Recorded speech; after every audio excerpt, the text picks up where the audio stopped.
സത്യം പറഞ്ഞോ, ആരാ നിങ്ങളെ ഇങ്ങോട്ട് പറഞ്ഞു വിട്ടത്? എന്റെ ഇമേജ് സ്പോയിൽ ചെയ്യാൻ എത്ര രൂപ തരാന്ന് അവർ ഓഫർ ചെയ്ത്? ഇനി എന്താ നിങ്ങളുടെ അടുത്ത പരിപാടി? മീഡിയയുടെ മുന്നിൽ പ്രഹസനമാണോ?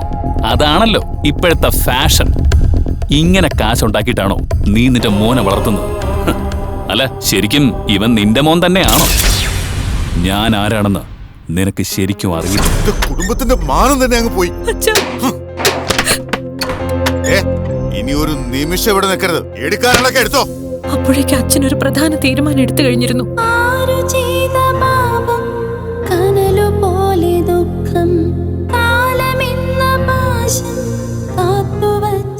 വീട്ടിൽ നിന്നും പടിയടച്ച് പിണ്ടം വെച്ചതുപോലെ എന്നെ ലണ്ടനിലേക്ക് പറഞ്ഞുവിടാൻ എല്ലാവരും കൂടി ചേർന്ന് തീരുമാനിച്ചു.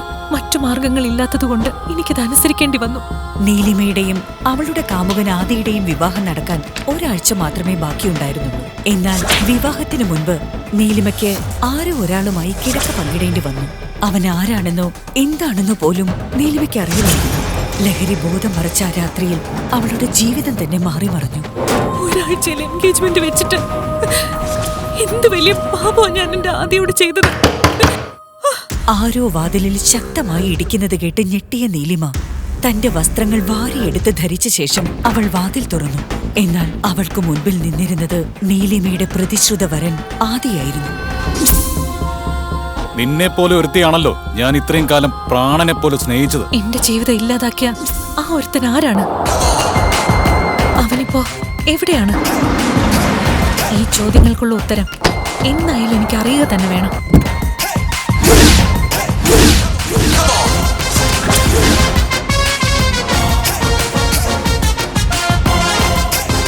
നീലിമ കാത്തിരുന്ന ആ ഒരാൾ അവനായിരുന്നു സിദ്ധാർത്ഥ്.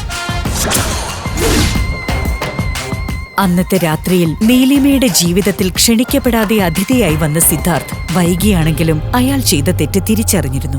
ആ രാത്രിയിൽ തനിക്കൊപ്പം ചെലവഴിച്ച പെൺകുട്ടിയുടെ മുഖം പോലും അവന് ഓർമ്മയുണ്ടായിരുന്നില്ല. പക്ഷേ താൻ ചെയ്തത് പൊറുക്കാനാകാത്ത തെറ്റാണെന്ന ചിന്ത അവനെ ഇന്നും വേട്ടയാടുന്നു.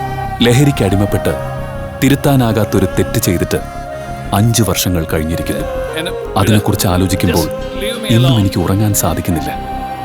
കുടിച്ചത് കൂടിപ്പോയി എന്നത് ഒരു പെൺകുട്ടിയോട് അങ്ങനെ ചെയ്യാനുള്ള ലൈസൻസ് അല്ല എന്നെനിക്കറിയാം.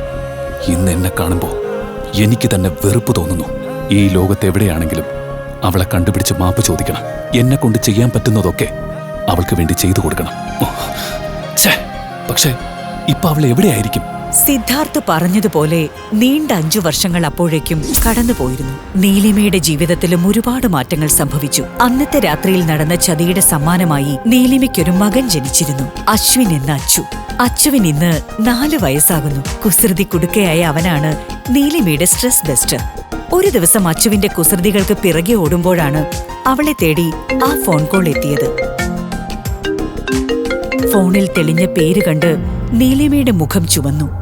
ആരായിരുന്നു അത്? എന്താണ് നീലിമയെ വിളിക്കുന്ന ആ ഒരാൾക്ക് പറയാനുണ്ടായിരുന്നത്? എന്തുകൊണ്ടാണ് ഫോൺ എടുക്കാൻ നീലിമ മടിക്കുന്നത്? ഞാൻ ജീവനോടെയുള്ള കാര്യം അച്ഛൻ ഓർമ്മയുണ്ടോ? പതിവില്ലാതെ കോള് കണ്ടുകൊണ്ട് ചോദിച്ചതാ. ഞാൻ വിളിച്ചത് നിന്റെ അനിയത്തിയുടെ കല്യാണം ക്ഷണിക്കാനാ. വരനെ നിനക്ക് നന്നായിട്ട് അറിയാം. വേറെ ആരുമല്ല, നമ്മുടെ ആദ്യ തന്നെ.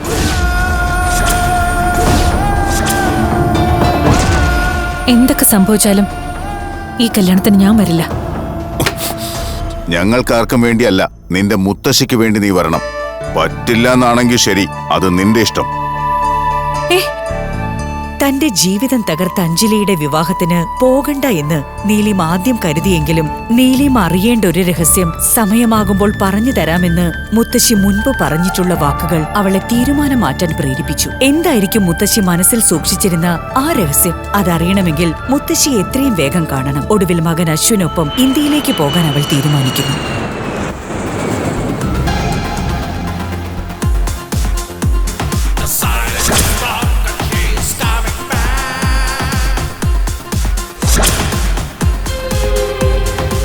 അമ്മേ, എനിക്കൊന്ന് വാഷ്റൂം പോകണം.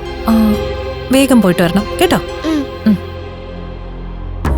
ഇതൊന്നും കേട്ടിട്ട് ഞാൻ പേടിക്കില്ലെന്ന് കേശവന്മാരെ വിളിച്ച് പറഞ്ഞേക്ക്. ഒരുപാട് ശത്രുക്കളെ ഫേസ് ചെയ്തിട്ട് തന്നെയാ ഞാൻ ഈ സാമ്രാജ്യം കെട്ടിപ്പൊക്കിയത്. അത് മുന്നോട്ട് കൊണ്ടുപോവാനും ഈ സിദ്ധാർത്ഥനറിയാം. അവന്മാരെ കൊണ്ട് ചെയ്യാൻ പറ്റുന്നതൊക്കെ ചെയ്യാൻ പറ.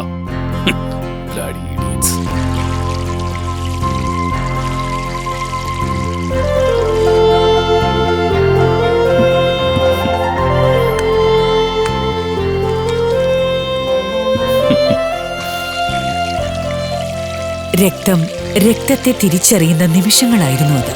അവൻ പോലും അറിയാതെ ആ വാക്കുകൾ അച്ചുവിൽ നിന്നും പുറത്തേക്ക് വന്നു. അച്ഛാ,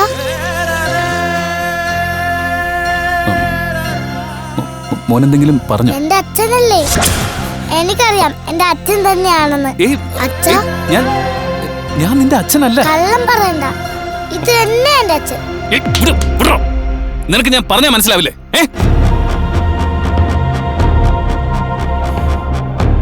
സത്യം പറ, എന്നോട് ഇങ്ങനെ വന്ന് പറയാൻ ആരാ നിന്നെ പറഞ്ഞയച്ചത്? എന്റെ അച്ഛൻ എന്തിനാ എന്നോട് ദേഷ്യപ്പെടുന്നത്? എടാ, അമ്മേ, ദേ അച്ഛൻ. സോറി സാർ, മോൻ അറിയാതെ പറഞ്ഞു പോയതാ. മോൻ വാ, നമുക്ക് പോ. വാ.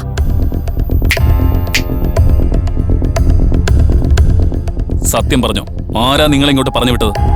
എന്റെ ഇമേജ് സ്പോയിൽ ചെയ്യാൻ എത്ര രൂപ തരാന്ന് അവർ ഓഫർ ചെയ്തത്? ഇനി എന്താ നിങ്ങളുടെ അടുത്ത പരിപാടി? മീഡിയയുടെ മുന്നിൽ പ്രഹസനമാണോ? അതാണല്ലോ ഇപ്പോഴത്തെ ഫാഷൻ. ഇങ്ങനെ കാശുണ്ടാക്കിയിട്ടാണോ നീ നിന്റെ മോനെ വളർത്തുന്നത്? അല്ല, ശരിക്കും ഇവൻ നിന്റെ മോൻ തന്നെയാണോ? ഞാൻ ആരാണെന്ന് നിനക്ക് ശരിക്കും അറിയില്ല. താൻ ആരായാലും എനിക്കെന്താടോ? സ്ത്രീകളോടും കുട്ടികളോടും ആദ്യം മര്യാദയ്ക്ക് സംസാരിക്കാൻ പഠിക്കേ. ഇതൊന്നും തന്റെ വീട്ടിൽ പഠിപ്പിച്ചു തന്നിട്ടില്ലേ? എന്റെ വീട്ടിൽ പഠിപ്പിച്ചതൊക്കെ അവിടെ ഇരിക്കട്ടെ. അല്ല, സ്വന്തം കുട്ടിക്ക് അച്ഛൻ ആരാണെന്ന് ഇതുവരെ പറഞ്ഞു കൊടുത്തിട്ടില്ലേ? അതോ നിനക്ക് തന്നെ അറിയില്ലേ ഈ കുഞ്ഞിന്റെ അച്ഛൻ ആരാണെന്ന്?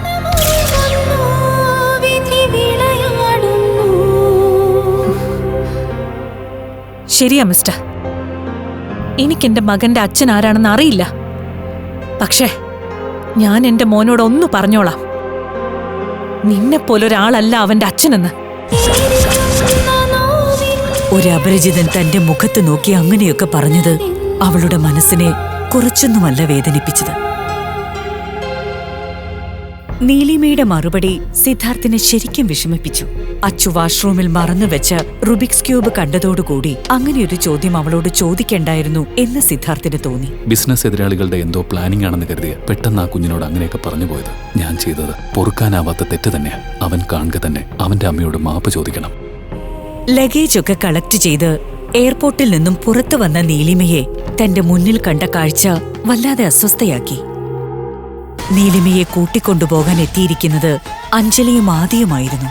നീലിമയ്ക്ക് അവരോടൊപ്പം പോകാൻ ഒട്ടും താല്പര്യമില്ലായിരുന്നു. വർഷങ്ങൾക്ക് മുൻപുള്ള ആ രാത്രി നീലിമയെ ആ പാർട്ടിക്ക് കൂട്ടിക്കൊണ്ടുവന്നത് അഞ്ജലിയായിരുന്നു. അഞ്ജലി, നീലിമയുടെ രണ്ടാനമ്മയിൽ അവളുടെ അച്ഛനുണ്ടായ അവളുടെ സഹോദരി.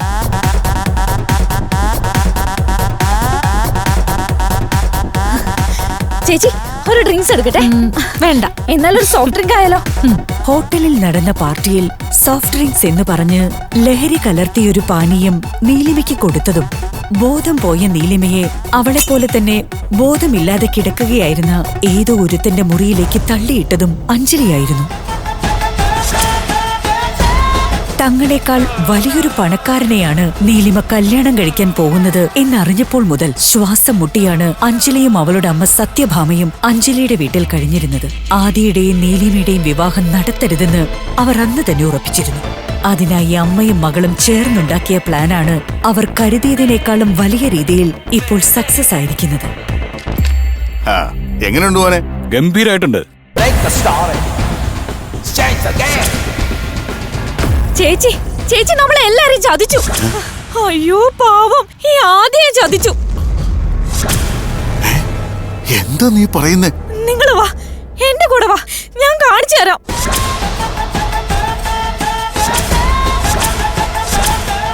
നീലിമ രാത്രിയിൽ ആരുടെയോ കൂടെ ഹോട്ടലിൽ ചിലവഴിച്ചു എന്ന് അഞ്ജലി പറഞ്ഞതനുസരിച്ചാണ് ആദിയും വാസുദേവനും രാവിലെ തന്നെ ഹോട്ടൽ മുറിയിലേക്ക് എത്തുന്നത്. ലിഫ്റ്റ് വരെ ലേറ്റോ, സ്റ്റെപ്പ് കയറി പോവാം. വാ. ആദിയുമായി കോറിഡോറിലേക്ക് അവർ ഓടിയെത്തുമ്പോഴാണ് അഞ്ജലി പറഞ്ഞ നീലിമയുടെ മുറിയിൽ നിന്നും ഷർട്ട് ധരിച്ചുകൊണ്ടൊരു യുവാവ് പുറത്തേക്ക് ഇറങ്ങി വരുന്നത് അവർ കണ്ടത്. അതാരാണെന്നറിയാൻ ആദി ആ യുവാവിന്റെ പുറകെ പോയെങ്കിലും അപ്പോഴേക്കും അയാൾ ലിഫ്റ്റിൽ കയറിപ്പോയിരുന്നു. അതുകൊണ്ട് തന്നെ ആ യുവാവ് ആരാണെന്നറിയാൻ അവർക്കാർക്കും കഴിഞ്ഞില്ല. ഒരുപക്ഷെ അവിടെ വെച്ച് ആ യുവാവിനെ കണ്ടില്ലായിരുന്നുവെങ്കിൽ അഞ്ജലിയുടെ ഈ പ്ലാൻ തന്നെ നടന്നുവെന്ന് വരില്ലായിരുന്നു. നീലിമയുടെ കണ്ണുനീരിനു മുമ്പിൽ അവൾ പറഞ്ഞതെല്ലാം ആദി വിശ്വസിച്ചേനെ. എന്നാൽ വിധി അവിടെയും അഞ്ജലിക്കൊപ്പം നിന്നു. പിന്നീട് നടന്നതെല്ലാം അഞ്ജലിയും സത്യഭാമയും പ്ലാൻ ചെയ്തതുപോലെ തന്നെയായിരുന്നു. താൻ ജീവന് തുല്യം സ്നേഹിച്ചിരുന്ന നീലിമ തന്നെ ചതിച്ചത് ഉൾക്കൊള്ളാൻ സാധിക്കാതിരുന്ന ആദിയെ ആശ്വസിപ്പിക്കാൻ എന്ന മട്ടിൽ അഞ്ജലി ഒപ്പം കൂടി. ആദിയെ സ്വന്തമാക്കുക എന്നതായിരുന്നു അവളുടെ ലക്ഷ്യം.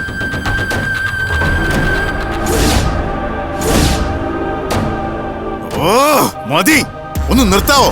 ഈ ഒരുമ്പെട്ടവള് കാരണം എന്റെ കുടുംബത്തിന്റെ മാനം തന്നെ അങ്ങ് പോയി. അച്ഛാ, ഞാൻ കാരണം എന്റെ ആദിയുടെയും കുടുംബത്തിൽ സമാധാനം ഇല്ലാതായെന്ന് പറഞ്ഞ് എന്റെ കുടുംബം ഒന്നാകെ എന്നെ വേദനിപ്പിച്ചുകൊണ്ടേയിരുന്നു.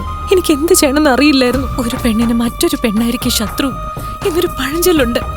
എന്നാ സന്തോഷത്തോടെ പോവുകയായിരുന്ന എന്റെ ആദിയുടെയും ജീവിതം തകർക്കാൻ എന്റെ സഹോദരി തന്നെ വരുമെന്ന് സ്വപ്നത്തിൽ പോലും ഞാൻ കരുതിയില്ല.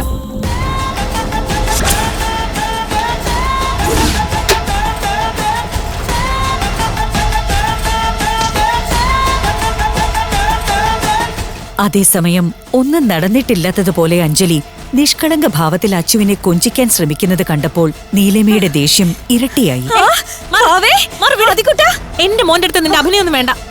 അയ്യോ ചേച്ചി, എന്തൊക്കെയാ പറയുന്നേ? നീ നേടണമെന്ന് കരുതിയതൊക്കെ നിനക്ക് കിട്ടിയില്ലേ? ഞാൻ നിന്റെ കല്യാണം കൂടാൻ വന്നൊന്നുമല്ല. അയ്യോ, എനിക്ക് എന്റെ മുത്തശ്ശി ഒന്ന് കാണണം, അത്രേ ഉള്ളൂ. അയ്യോ, ആദ്യം ഇത് കേട്ടോ? ഞാൻ ചേച്ചി ചേച്ചി എന്ന് വിളിച്ച് സ്നേഹിച്ചിട്ട് പറഞ്ഞത് കേട്ടില്ലേ?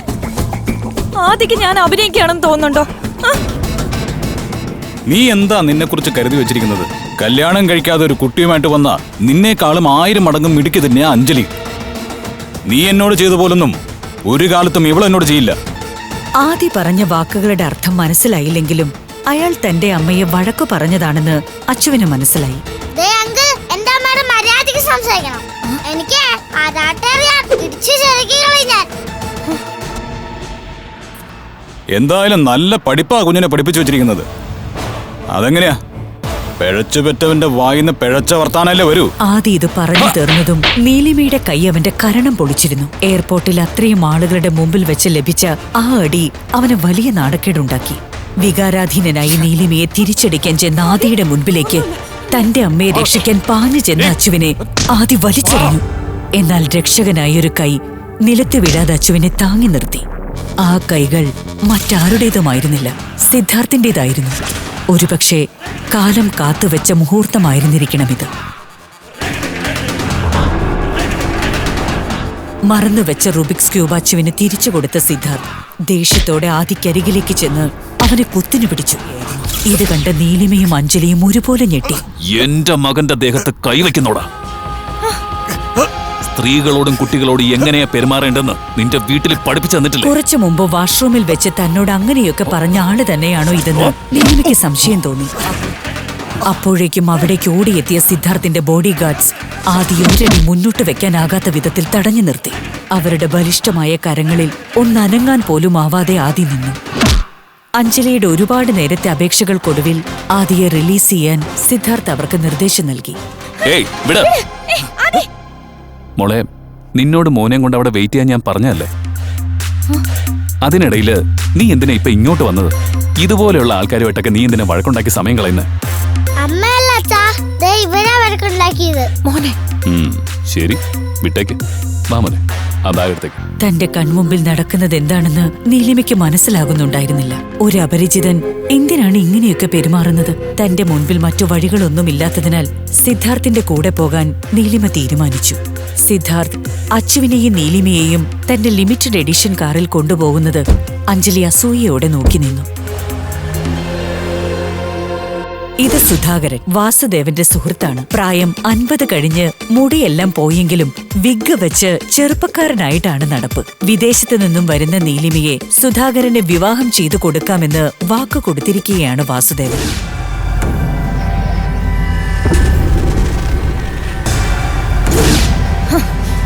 നീലിമ എവിടെ? എന്നോട് ചോദിച്ചാ ഞാൻ എന്ത് പറയാനാ? അവളും അവളുടെ ആ നശിച്ച ചെറുക്കനും കൂടി എയർപോർട്ടിൽ വന്ന് ഇറങ്ങിയിട്ടുണ്ട്. കൂടെ ഇതൊരു വലിയ പണക്കാരനും വന്നിട്ടുണ്ട്. ആദ്യം ഞാൻ കരുതിയത് അവള് വളച്ചെടുത്ത ഏതോ പുതിയ ആളാണെന്നാ. പക്ഷേ അവളുടെ ആ പിഴച്ച കൊച്ച് അവനെ അച്ഛാന്നാ വിളിച്ചത്. അതവളുടെ ഹസ്ബൻഡ് ആണെന്നാ തോന്നുന്നേ. എന്താ എന്താ പറഞ്ഞേ? ഹസ്ബൻഡോ? ടെൻഷൻ ആവാതെ സുധാകര, എല്ലാം നമ്മൾ പ്ലാൻ ചെയ്ത പോലെ തന്നെ നടക്കും.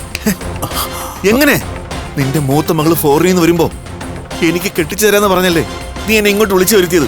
ആ ഉറപ്പിന്റെ പുറത്തല്ലേ നീ പറഞ്ഞ എല്ലാ ഇൻവെസ്റ്റ്മെന്റും നിന്റെ പേരിൽ ചെയ്തത്. എന്നിട്ട് എന്നെ ചതിക്കാനാണോ പ്ലാൻ? നീ പേടിക്കേണ്ട സുധാകര. നിനക്ക് ഞാനൊരു വാക്ക് തന്നിട്ടുണ്ടെങ്കിൽ അത് അങ്ങനെ തന്നെ നടക്കും. നീലിമ നിനക്കുള്ളത് തന്നെയാണ്. അവളുടെ മുത്തശ്ശിയെ കാണാൻ പോയതായിരിക്കും. മുത്തശ്ശിയുടെ അടുത്തേക്കോ? ഇനി ആ കിളവി നീലിമയുടെ രഹസ്യങ്ങളൊക്കെ തുറന്നു പറയൂ. അയ്യോ, പിന്നെ എന്തായിരിക്കും നമ്മുടെ ഗതി? അയ്യോ, നീ പേടിക്കണ്ട. ആ കിളവിയുടെ വായിൽ നിന്ന് എന്തെങ്കിലും പുറത്തു വന്നാ നിന്റെ അച്ഛൻ ആരാണെന്ന് ശരിക്കും അവരറിയും. നീലിമയുടെ അമ്മയ്ക്ക് സംഭവിച്ചത് നീലിമയ്ക്ക് സംഭവിക്കാതിരിക്കാൻ വേണ്ടി ആ കിളവിയെല്ലാം രഹസ്യമായിട്ട് തന്നെ വെക്കും. മോനൊരു കാര്യം ചെയ്യും, അഞ്ജലിയുമായി അവിടെ ചെന്ന് വേറെന്തെങ്കിലും പറഞ്ഞ് അവളെ അവിടെ നിന്ന് എത്രയും പെട്ടെന്ന് കൂട്ടിക്കൊണ്ടുവരണം. ബാക്കിയൊക്കെ ഞാൻ നോക്കിക്കോളാം. വാസുദേവൻ പറഞ്ഞത് കേട്ട് ആദിയും അഞ്ജലിയും നീലിമയെ കൂട്ടിക്കൊണ്ടുവരാൻ അവിടെ നിന്നും ഇറങ്ങി. എന്നാൽ എന്താണ് സംഭവിക്കുന്നതെന്ന് ആദിക്ക് മനസ്സിലാകുന്നുണ്ടായിരുന്നില്ല. എന്താണ് അഞ്ജലി പറഞ്ഞ മുത്തശ്ശിക്ക് മാത്രം അറിയാവുന്ന ആ രഹസ്യം? അത് നീലിമ അറിഞ്ഞാൽ എന്താവും സംഭവിക്കുക? നീലിമയുടെ അമ്മയ്ക്ക് ശരിക്കും എന്താണ് സംഭവിച്ചത്? മുത്തശ്ശിയുടെ വീട്ടിൽ നീലിമയെയും അച്ചുവിനെയും ഡ്രോപ്പ് ചെയ്യുന്ന സിദ്ധാർത്ഥ്. അച്ചു വാ. തന്റെ കൺമുമ്പിൽ നിൽക്കുന്നത് സ്വന്തം മകനാണെന്ന സത്യം മനസ്സിലാക്കാതെ അവിടെ നിന്നും മടങ്ങുന്ന സിദ്ധാർത്ഥ്. 5 വർഷങ്ങൾ കഴിഞ്ഞാണ് നീലിമ തന്റെ മുത്തശ്ശി മാധവിയെ കാണുന്നത്. കണ്ടയുടനെ തന്നെ മുത്തശ്ശിയെ കെട്ടിപ്പിടിച്ച് നീലിമ ഒരുപാട് കരഞ്ഞു. മാധവി നീലിമയുടെ അമ്മയുടെ അമ്മയാണ്. തന്റെ ഉള്ളിലെ സ്നേഹം മുഴുവൻ കൊടുത്തിട്ടാണ് അവർ നീലിമയെ വളർത്തിയത്. പക്ഷേ വാസുദേവനെ പേടിച്ച് പലതും നീലിമയോട് തുറന്നു പറയാൻ മുത്തശ്ശിക്ക് കഴിഞ്ഞിരുന്നില്ല. തന്റെ പേരക്കുട്ടിയെ അന്നാദ്യമായിട്ടായിരുന്നു മുത്തശ്ശി നേരിൽ കാണുന്നത്. മുത്തശ്ശിയുടെ ഉള്ളിലെ സ്നേഹം മുഴുവൻ അണപൊട്ടിയൊഴുകി. മോനെ, നീലിമയെക്കുറിച്ചുള്ള രഹസ്യം എന്നെങ്കിലും ഒരു നാൾ തുറന്നു പറയാൻ വേണ്ടി മുത്തശ്ശി മനസ്സിൽ സൂക്ഷിച്ചിരുന്നു. മുത്തശ്ശിയെ കണ്ട നീലിമയ്ക്ക് മനസ്സിന് ചെറിയൊരു ആശ്വാസം തോന്നി. തന്റെ തറവാട്ടിലെ ഭൂതകാല സ്മരണകളിലേക്ക് അവളുടെ മനസ്സറിയാതെ സഞ്ചരിച്ചു. അപ്പോഴേക്കും ആദിയോടൊപ്പം അഞ്ജലി അവിടെ എത്തിയിരുന്നു.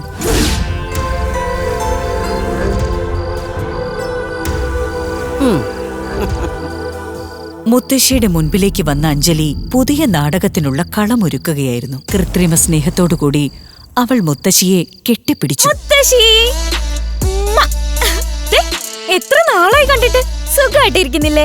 ആദിയെയും അഞ്ജലിയെയും അവിടെ കണ്ട നീലിമയ്ക്ക് ദേഷ്യം ഇരട്ടിച്ചുവെങ്കിലും അവൾ ഒന്നും മിണ്ടാതെ അവിടെ നിന്നു. എയർപോർട്ടിൽ നടന്നതൊക്കെ ഇവൾ ഇത്ര പെട്ടെന്ന് മറന്നോ? നാശങ്ങള് ഒന്ന് ഇറങ്ങിപ്പോയിരുന്നെങ്കിൽ അല്പ സമാധാനം കിട്ടിയേനെ. ചേച്ചി ശരിയാക്കി തരുന്നുണ്ട്. ചേച്ചി എന്താ നേരെ ഇങ്ങോട്ട് വന്നേ? അച്ഛൻ ചേച്ചിയെ കാണാതെ അവിടെ കാത്തിരിക്കുക. ഒന്ന് വന്ന് കണ്ടിട്ട് പോയിക്കൂടെ? ഒന്നുമല്ലെങ്കിലും പ്രായമായിട്ടുള്ള ഒരാളല്ലേ ചേച്ചി. എവിടെ ചേച്ചിയുടെ ഹസ്ബൻഡ് എവിടെയെന്ന്?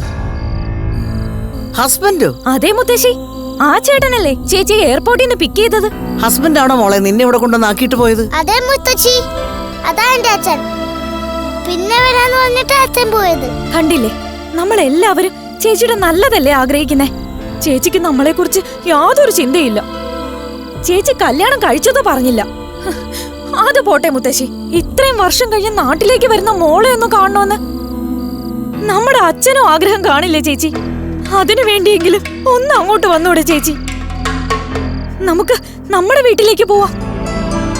മുത്തശ്ശി ഒന്ന് പറഞ്ഞു കൊടുക്കും മുത്തശ്ശി. ഇത്രയും വർഷം കാണാത്തതുകൊണ്ട് അച്ഛൻ ചിലപ്പോ എല്ലാം മറന്നു കാണും. എന്ത് നടക്കുമെന്നറിയില്ലെങ്കിലും ഇവരുടെ കൂടെ പോയി നോക്കുന്നതാ നല്ലത്. നിന്റെ ജീവിതത്തിൽ നല്ലതൊന്നും നടക്കാതിരിക്കാൻ വേണ്ടിയാ ഞാൻ ഇത്രയും കഷ്ടപ്പെട്ടത്. നീ വീട്ടിലോട്ട് വാടി. അച്ഛന്റെ പ്ലാനൊക്കെ മുന്നിൽ നിന്ന് നടത്തുന്നത് ഈ ഞാനായിരിക്കും. പോവാ പ്ലീസ്, വാ ചേച്ചി. എന്റെ മുന്നിൽ വെച്ച് എന്തൊക്കെ കളത്തരങ്ങളാണ് അഞ്ജലി പറഞ്ഞത്. ഇവരെല്ലാവരും ചേർന്ന് നീലിമയോട് എന്തോ ദ്രോഹം ചെയ്തിട്ടുണ്ട്. എന്തായിരിക്കും അത്? ഇനി ഞാനും നീലിമയെ മനസ്സിലാക്കാതെയാണോ അവളോട് അങ്ങനെയൊക്കെ പെരുമാറിയത്? താൻ എത്തിപ്പെടാൻ പോകുന്നത് വലിയൊരു അപകടത്തിലേക്കാണെന്ന് മനസ്സിലാക്കാതെ മുത്തശ്ശിയോട് യാത്ര പറഞ്ഞ് അഞ്ജലിയോടൊപ്പം പോകാൻ നീലിമ തീരുമാനിച്ചു. താൻ വിരിച്ച വലയിൽ തന്നെ നീലിമ വന്നു വീണ സന്തോഷത്തിൽ അഞ്ജലി നീലിമയെയും കൂട്ടി കാറിനടുത്തേക്ക് നടന്നു. എന്നാൽ ആദി ആകെ ആശയക്കുഴപ്പത്തിലായിരുന്നു. വാസുദേവൻ പ്ലാൻ ചെയ്തതുപോലെ നീലിമയെ വയസ്സനായ സുധാകര മേനോനെ കൊണ്ട് എല്ലാവരും ചേർന്ന് കല്യാണം കഴിപ്പിക്കുമോ? വാസുദേവന്റെ ചതി തിരിച്ചറിഞ്ഞ് നീലിമയ്ക്ക് അവിടെ നിന്നും രക്ഷപ്പെടാനാവുമോ? നീലിമയെ രക്ഷപ്പെടാൻ സഹായിക്കുന്നത് ആദിയായിരിക്കുമോ? തന്റെ മകന്റെ അച്ഛൻ ആരാണെന്ന് നീലിമ കണ്ടെത്തുമോ? തന്റെ യഥാർത്ഥ കുടുംബത്തിനായി സിദ്ധാർത്ഥ് മടങ്ങിയെത്തുമോ? മുത്തശ്ശി സൂക്ഷിച്ചു വെച്ച ആ രഹസ്യം ഒടുവിൽ നീലിമ അറിയുമോ? നീലിമ അതിന് മറുപടി പറയാൻ തുടങ്ങിയപ്പോഴേക്കും അഞ്ജലി അവിടേക്ക് ഓടി വന്നു. അതെ, നീ ഇവിടെ നിൽക്കുമായിരുന്നോ? ഞാൻ എവിടെയെല്ലാം നോക്കി. അഞ്ജലി കിതയ്ക്കുന്നുണ്ടായിരുന്നു. എന്താ അഞ്ജലി, ഇങ്ങനെ ഓടി വരാൻ മാത്രം ഇവിടെ എന്ത് സംഭവിച്ചു? ഓ, ഞാൻ ആദ്യോടെ എന്തെങ്കിലും തുറന്നു പറഞ്ഞാൽ നിന്റെ മുഖം മൂടി അഴിഞ്ഞു പോവുമല്ലോ അല്ലേ? നീലിമ പരിഹാസത്തോടെ ചോദിച്ചു. അത് കേട്ട് അഞ്ജലിയുടെ മുഖം വിളറിപ്പോയി. നീലിമ അത്രയും പറഞ്ഞിട്ട് അകത്തേക്ക് പോയി. ആദിയും അഞ്ജലിയും ഗാർഡനിൽ തന്നെ നിന്നു. നീ എന്താ ആദി അവളോട് ചോദിച്ചത്? അഞ്ജലി ചോദിച്ചു. ഏയ്, അന്ന് എന്താ സംഭവിച്ചതെന്ന് ചോദിക്കുമായിരുന്നു. അതൊക്കെ ഇനി എന്തിനാ അന്വേഷിക്കുന്നത്? ആദി മിണ്ടിയില്ല. ആദി, നമ്മുടെ വിവാഹ നിശ്ചയം ഉടനെ കാണുമെന്ന് അച്ഛൻ പറഞ്ഞേ. നിന്റെ വീട്ടില് ഈ കാര്യം സംസാരിക്കാൻ അച്ഛൻ പോകുന്നുണ്ടത്രേ. നന്നായി. ആദ്യ ഒരു ഒഴുക്കൻ മട്ടിലാണ് മറുപടി പറഞ്ഞത്. അവന്റെ മനസ്സിൽ നീലിമയോട് ഇപ്പോഴും ഒരു സോഫ്റ്റ് കോർണർ ഉള്ളതുപോലെ അഞ്ജലിക്ക് ഇപ്പോൾ തോന്നി. എന്തായാലും നീലിമ ഇവിടെ ഉള്ളപ്പോ തന്നെ ആദ്യമായുള്ള തന്റെ വിവാഹം നടക്കണം. അവൾ സ്നേഹിച്ചിരുന്ന ആദിദേവ് അഞ്ജലിയെ താലി കെട്ടുന്നത് അവള് കാണണം. അഞ്ജലി ചിന്തിച്ചു. അവളുടെ മുഖത്ത് ഒരു പുഞ്ചിരി തെളിഞ്ഞു. ഇന്നാണ് ആദിയുടെയും അഞ്ജലിയുടെയും വിവാഹ നിശ്ചയം. വാസുദേവനും സത്യഭാമയും ഓടി നടന്ന് ഉത്സാഹത്തോടെ ഓരോന്ന് ചെയ്യുന്നുണ്ട്. വിവാഹ നിശ്ചയവേദിയിൽ നിൽക്കുകയായിരുന്നു ആദി. വാസുദേവൻ അപ്പോൾ അവിടേക്ക് വന്നു. മോനെ ആദി, അഞ്ജലിയെ താഴ്ത്തും തലയിലും വെക്കാതെയാ ഞാൻ വളർത്തിയത്. നിനക്കറിയാലോ? അറിയാം അങ്കിൾ. അവളെ പൊന്നുപോലെ നോക്കിക്കോണം കേട്ടോ. അവളുടെ മുഖമൊന്ന് വാടിയാ പോലും ഞാൻ സഹിച്ചെന്ന് വരില്ല. ആ പറഞ്ഞതിൽ നേരിയ ഭീഷണിയുള്ളതുപോലെ ആദിക്ക് തോന്നി. അങ്കിൾ പേടിക്കണ്ട, ഞാൻ അവളെ പൊന്നുപോലെ നോക്കും, പോരെ? ആദി വാസുദേവന്റെ കയ്യിൽ അമർത്തി ഉറപ്പ് കൊടുക്കുന്നത് പോലെ പറഞ്ഞു. മതി മോനെ. വാസുദേവൻ കണ്ണു തുടച്ചു. അയാൾക്ക് അഞ്ജലിയോട് മറ്റാരേക്കാളും സ്നേഹമുണ്ട് എന്ന് ആദിക്ക് മനസ്സിലായി. ഉടനെ എന്തോ ഓർത്ത് വാസുദേവൻ പറഞ്ഞു. ഇപ്പോ എന്റെ പേടി അതല്ല. നീലിമ ആ ചെക്കനെയും കൊണ്ട് നാട്ടിലേക്ക് വന്നത് ആകെ കുഴപ്പമായി. അടുത്ത ബന്ധുക്കൾക്ക് പോലും ഇതൊന്നും അറിയില്ല. എല്ലാവരോടും എന്ത് പറയുമെന്ന പേടി. അങ്കിള് ടെൻഷൻ ആവണ്ട, ആരും ഒന്നും അറിയില്ല. ആദി പറഞ്ഞു. ഹാ, പിന്നെ മോനെ, ഇന്ന് നമ്മൾക്കൊരു സ്പെഷ്യൽ ഗസ്റ്റ് ഉണ്ട്. വിശ്വ ഗ്രൂപ്പ് ഓഫ് കമ്പനീസിന്റെ ഉടമയെ നമ്മൾ ക്ഷണിച്ചിട്ടുണ്ട്. അദ്ദേഹത്തിന് നമ്മുടെ ബിസിനസ്സിൽ ഇൻവെസ്റ്റ് ചെയ്യിക്കാൻ പറ്റിയ നമ്മൾ രക്ഷപ്പെട്ടു. പുള്ളി വന്നാ ഒന്ന് പരിചയപ്പെട്ടേക്ക്. Okay uncle. ആദി അത് പറഞ്ഞു തീർന്നതും അഞ്ജലിയും കൂട്ടി സത്യഭാമ അവിടേക്ക് വന്നു. അഞ്ജലി വളരെ സന്തോഷത്തിലായിരുന്നു. ആദിയുടെ കൈ അവൾ ചേർത്ത് പിടിച്ചു. ആദി, ഞാൻ ഈ നിമിഷത്തിന് എത്രമാത്രം ആഗ്രഹിച്ചിട്ടുണ്ടെന്നറിയോ? ഞാനും. ആദി പുഞ്ചിരിച്ചു. അഞ്ജലി അവന്റെ തോളിൽ ചാഞ്ഞു. വേദിയിലിരിക്കുന്ന ആദിയെയും അഞ്ജലിയും നോക്കിക്കൊണ്ട് നീലിമ സദസ്സിലേക്ക് വന്നു. കൂടെ അശ്വിനും ഉണ്ടായിരുന്നു. നീലിമ വരുന്നത് കണ്ട വാസുദേവൻ അവളുടെ അടുത്തേക്ക് ചെന്നു. അല്ല, നീ ഇതെന്ത് ഭാവിച്ചാ ഈ ചെക്കനെയും കൂട്ടി വന്നത്? ഇതിനെ കൊണ്ടുവരരുതെന്ന് ഞാൻ പറഞ്ഞല്ലേ? വാസുദേവൻ ശബ്ദം താഴ്ത്തി ചോദിച്ചു. പിന്നെ എന്റെ മോനെ എനിക്ക് കളഞ്ഞിട്ട് വരാൻ പറ്റുമോ? നീലിമയും വാസുദേവനും സംസാരിക്കുന്നത് കണ്ട അഞ്ജലി വേദിയിൽ നിന്നിറങ്ങി അവിടേക്ക് വന്നു. എന്താച്ചാ, എന്തുപറ്റി? ഒന്നുമില്ല, മോള് പോയി ആദിക്കൊപ്പം ഇരിക്കെ, ചടങ്ങ് നടക്കട്ടെ, വാസുദേവൻ പറഞ്ഞു. അല്പസമയത്തിനകം ആദിയും അഞ്ജലിയും പരസ്പരം മോതിരമിട്ടു. നീലിമ അപ്പോൾ തന്റെയും ആദിയുടെയും വിവാഹ നിശ്ചയ ദിവസം ഓർത്തുപോയി. അവൾക്കപ്പോൾ എന്തോ അസ്വസ്ഥത തോന്നി. അവിടെ നിന്നും പോവാനായി അവൾ എഴുന്നേറ്റു. അമ്മ, എന്തുപറ്റി? അശ്വിൻ ചോദിച്ചു. ഒന്നുമില്ല അച്ചു, അമ്മയ്ക്കേ തലവേദനിക്കുന്നു, നീലിമ പറഞ്ഞു. അമ്മ ഇവിടെ നിൽക്ക്, ഞാനിപ്പോ വരാം. നീലിമ എന്തെങ്കിലും പറയും മുൻപേ അശ്വിൻ ഓടിപ്പോയി. അവൻ എങ്ങോട്ടാ ഓടുന്നതെന്ന് മനസ്സിലാവാതെ നീലിമ നിന്നു. അശ്വിൻ അതിഥികൾക്ക് കുടിക്കാൻ വെച്ച ജ്യൂസുമായി തിരികെ വന്നു. അതവൻ അമ്മയ്ക്ക് നേരെ നീട്ടി. ഇന്നാ, അമ്മ ഇത് കുടിക്കേ. അശ്വിൻ അവന്റെ കുഞ്ഞു കൈകൾ അമ്മയ്ക്ക് നേരെ നീട്ടി. നീലിമയുടെ കണ്ണുകൾ നിറഞ്ഞു. അവൾ അവനെ ചേർത്ത് പിടിച്ചു. സദസ്സിലെ ആ പ്രധാനപ്പെട്ട അതിഥി അപ്പോൾ അവളെ തന്നെ ശ്രദ്ധിക്കുകയായിരുന്നു. ചടങ്ങ് തീർന്നപ്പോൾ വാസുദേവൻ വീണ്ടും നീലിമയ്ക്ക് അരികിലേക്ക് വന്നു. വാസുദേവൻ ചുറ്റും നോക്കി. ബന്ധുക്കളൊക്കെ അഞ്ജലിയെ ശ്രദ്ധിച്ചു നിൽക്കുകയായിരുന്നു. നീ ഇവിടെ ഓരോന്ന് കാണിച്ചു കൂട്ടുന്നതിനാ ഞാൻ മറുപടി പറയേണ്ടി വരുന്നത്. ഞാൻ ആരെയും നാണം കെടുത്താനൊന്നും ഉദ്ദേശിച്ചിട്ടില്ല. മുത്തശ്ശി പറഞ്ഞതുകൊണ്ട് മാത്രം ചടങ്ങിന് വന്നത്. നീലിമ അശ്വിനെയും കൂട്ടി തിരികെ നടന്നു. വാസുദേവൻ പിന്നെ ഒന്നും പറഞ്ഞില്ല. അവൾ അവിടെ നിന്ന് പോയാൽ തന്റെ പദ്ധതികൾ പാളുമെന്ന് അയാൾക്ക് പേടിയുണ്ടായിരുന്നു. മോളെ, അച്ഛൻ പെട്ടെന്നുള്ള ദേഷ്യത്തില് അറിയാതെ തല്ലിയതാ. എന്തായാലും നീ വന്നതല്ലേ, ചടങ്ങ് തീരും വരെ ഇരിക്കെ. നീലിമ അത് കേട്ട് സദസ്സിൽ തന്നെ ഇരുന്നു. എന്താ അവിടെ പ്രശ്നം? ആദ്യ ചോദിച്ചു. പ്രശ്നമൊന്നുമില്ല. ചേച്ചി ആ കൊച്ചിനെയും കൂട്ടി വന്നത് അച്ഛന് ഇഷ്ടായില്ല, അത്ര തന്നെ. നീലിമ അശ്വിനൊപ്പം തിരികെ വീട്ടിലേക്ക് പോവാനായി എഴുന്നേറ്റു. അപ്പോഴേക്കും വാസുദേവൻ അവിടേക്ക് വന്നു. ഒപ്പം ഒരു 50 വയസ്സ് തോന്നിക്കുന്ന ആളുമുണ്ട്. നീലിമ അയാളെയും അച്ഛനെയും നോക്കി. കുറച്ചു മുന്നേ തന്നോട് മോശമായി പെരുമാറിയ ആളെ അല്ലായിരുന്നു അപ്പോൾ അച്ഛൻ. മോളെ, ഇത് സുധാകര മേനോൻ, വലിയ ബിസിനസ്മാനൊക്കെയാ. നീലിമയെ നോക്കി വാസുദേവൻ പറഞ്ഞു. മിസ്റ്റർ സുധാകരൻ, ഇത് എന്റെ മൂത്ത മോൾ നീലിമ വാസുദേവ്. അച്ഛൻ ആദ്യമായിട്ടാണ് തന്റെ പേരിനൊപ്പം വാസുദേവന് ചേർക്കുന്നത്. അതു കേട്ടപ്പോൾ തന്നെ നീലിമയ്ക്ക് എന്തോ കുഴപ്പം വരാൻ പോകുന്നത് പോലെ തോന്നി. നീലിമ സംശയത്തോടെ അച്ഛനെ നോക്കി. മിസ്റ്റർ വാസുദേവൻ, നിങ്ങൾ ഭയങ്കര ലക്കിയാണ്. 2 മക്കളും സുന്ദരികളാണല്ലോ. നീലിമയ്ക്ക് അയാളുടെ നോട്ടം കണ്ടപ്പോൾ അറപ്പ് തോന്നി. അതെ സുധാകര, ഇളയവളെ നല്ലൊരുത്തനെ ഏൽപ്പിച്ചു കഴിഞ്ഞു. ഇനി ഇവളെ കൂടി ഒരാളെ ഏൽപ്പിച്ചാൽ സമാധാനമായി. വാസുദേവൻ വളരെ സ്നേഹമുള്ള അച്ഛനെ പോലെ അഭിനയിക്കുന്നത് നീലിമ നോക്കി നിന്നു. മോളെ പരിചയപ്പെടാനാ സുധാകരൻ വന്നിരിക്കുന്നത്. വാസുദേവൻ പറഞ്ഞു. എന്നെയോ? എന്തിന്? അത് മോളെ, നിന്റെയും സുധാകരന്റെയും വിവാഹം അച്ഛൻ തീരുമാനിച്ചു. ഇത് നടക്കില്ലച്ചാ, നീലിമ തറപ്പിച്ചു പറഞ്ഞു. അശ്വിൻ നീലിമയുടെ അടുത്തേക്ക് ചേർന്ന് നിന്നു. അവനെ കണ്ട സുധാകര മേനോന്റെ ശ്രദ്ധ അങ്ങോട്ടേക്ക് മാറി. നീലിമ സുധാകരനെ നോക്കി. അങ്കിൾ, അച്ഛൻ നിങ്ങളോട് എന്താ പറഞ്ഞിട്ടുള്ളതെന്ന് എനിക്കറിയില്ല. പക്ഷേ എനിക്ക് നിങ്ങളെ വിവാഹം കഴിക്കാൻ സാധിക്കില്ല. എന്താ വാസുദേവ ഇത്? ഈ കുട്ടിയോട് ചോദിക്കാതെയാണോ താൻ എന്നെ ഇവിടേക്ക് വരുത്തിയത്? സുധാകരൻ ചോദിച്ചു. വാസുദേവൻ അതിനു മറുപടി പറയാതെ തല താഴ്ത്തി. നീലിമ തുടർന്നു. പിന്നെ എനിക്കൊരു മകനുണ്ട്.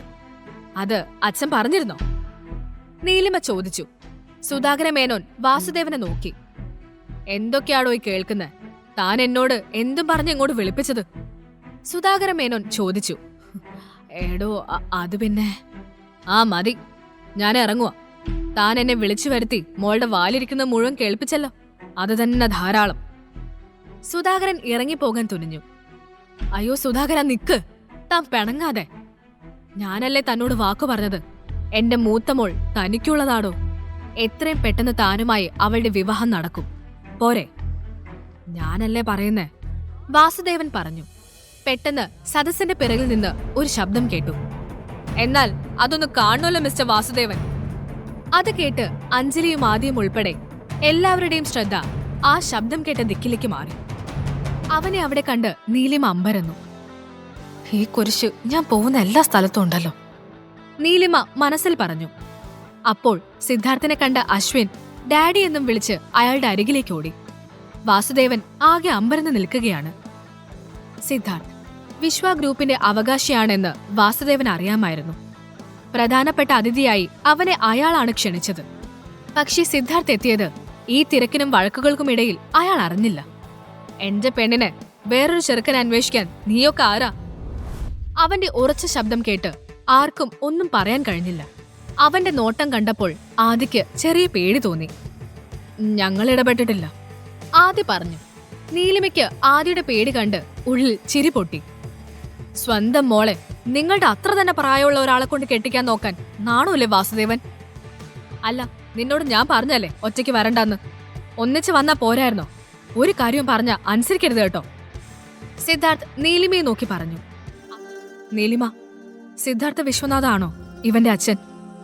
നീലിമ മറുപടി പറഞ്ഞില്ല. അപ്പോ ഇത്രയും പറഞ്ഞിട്ട് മനസ്സിലായിട്ടില്ലേ നിങ്ങൾക്ക്? ഇത് എന്റെ മകനാണ്.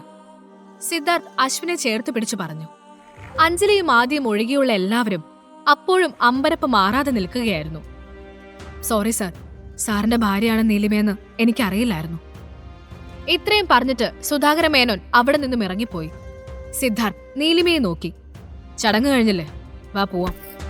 അവൻ നീലിമയുടെ കൈ പിടിച്ചുകൊണ്ട് അവളെ ഹോളിന്റെ ഒരു വശത്തേക്ക് കൂട്ടിക്കൊണ്ടുപോയി.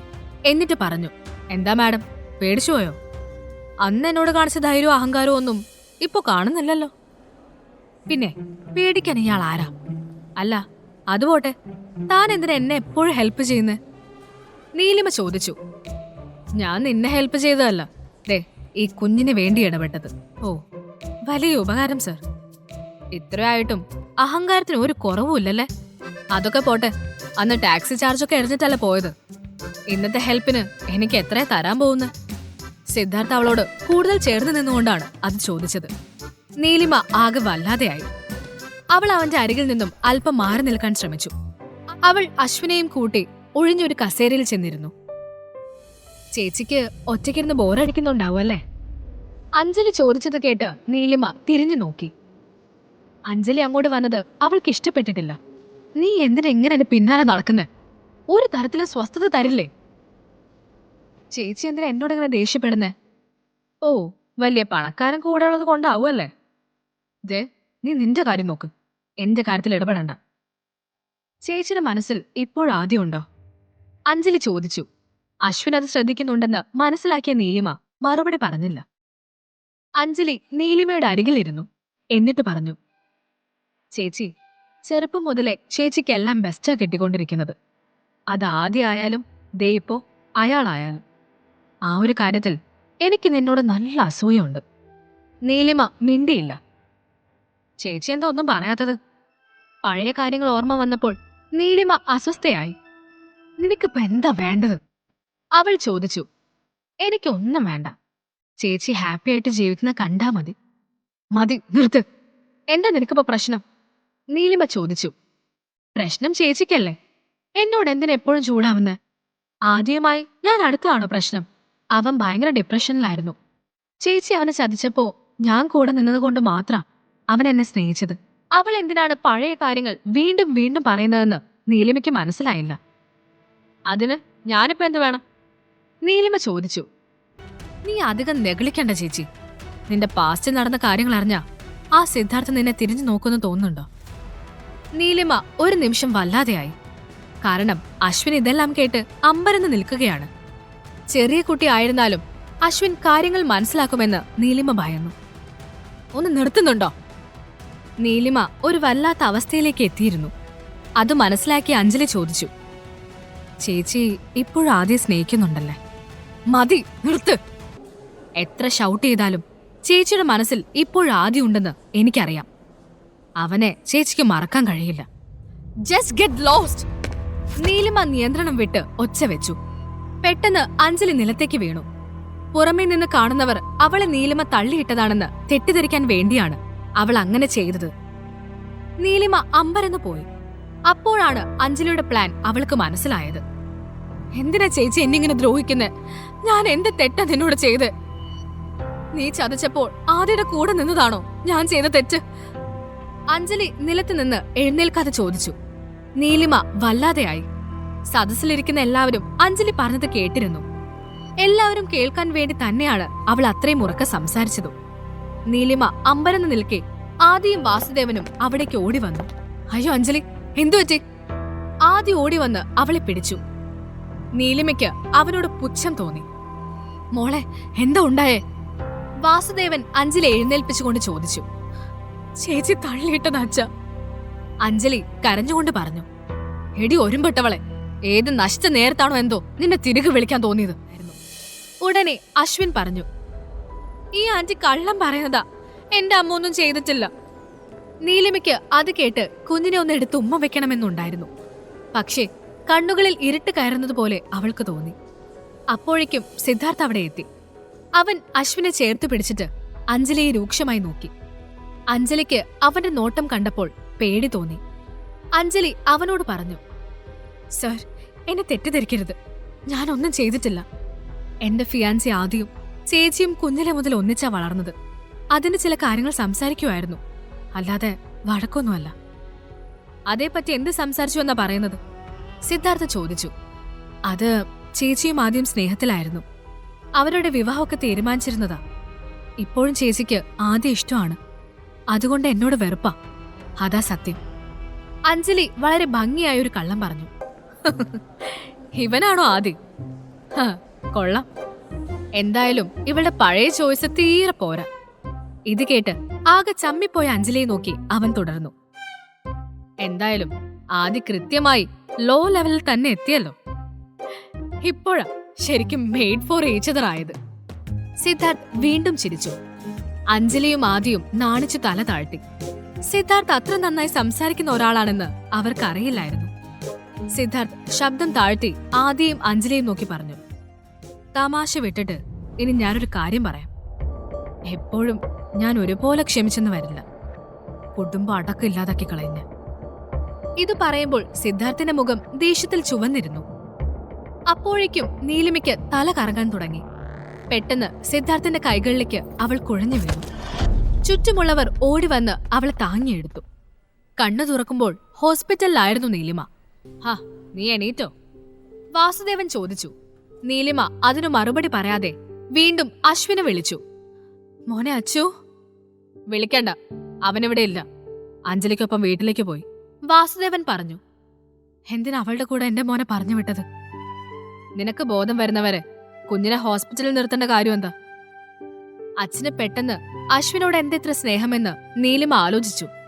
അയാൾ തുടർന്നു. അവനിങ്ങ് വന്നോളൂ. അല്ല, നീയും സിദ്ധാർത്ഥ വിശ്വയുമായി എന്താ ശരിക്കും ബന്ധം?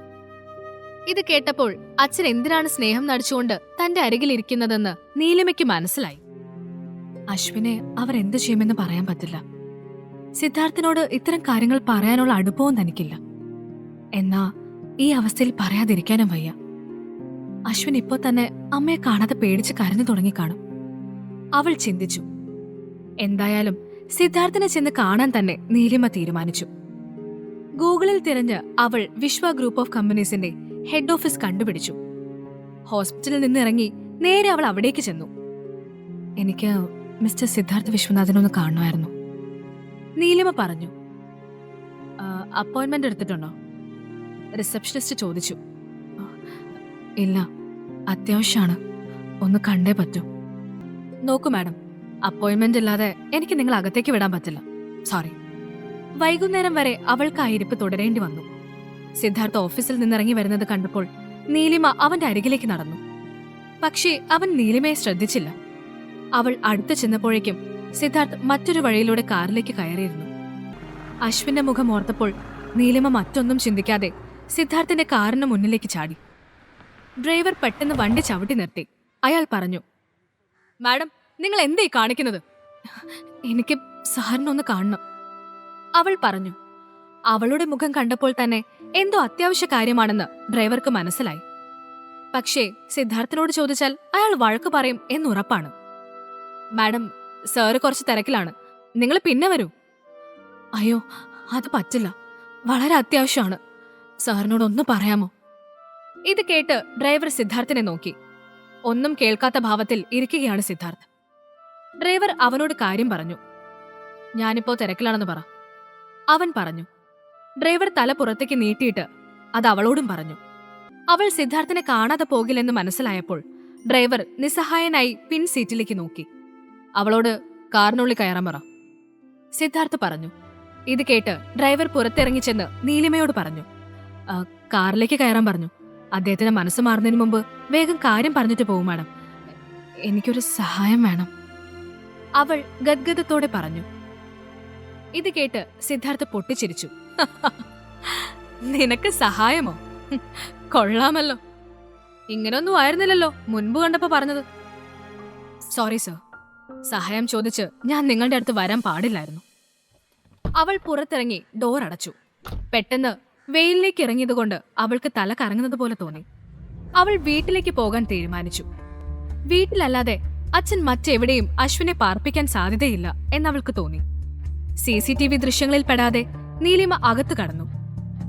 അപ്പോഴാണ് അഞ്ജലിയും ആദിയും അങ്ങോട്ട് വരുന്നത് അവൾ കണ്ടത്.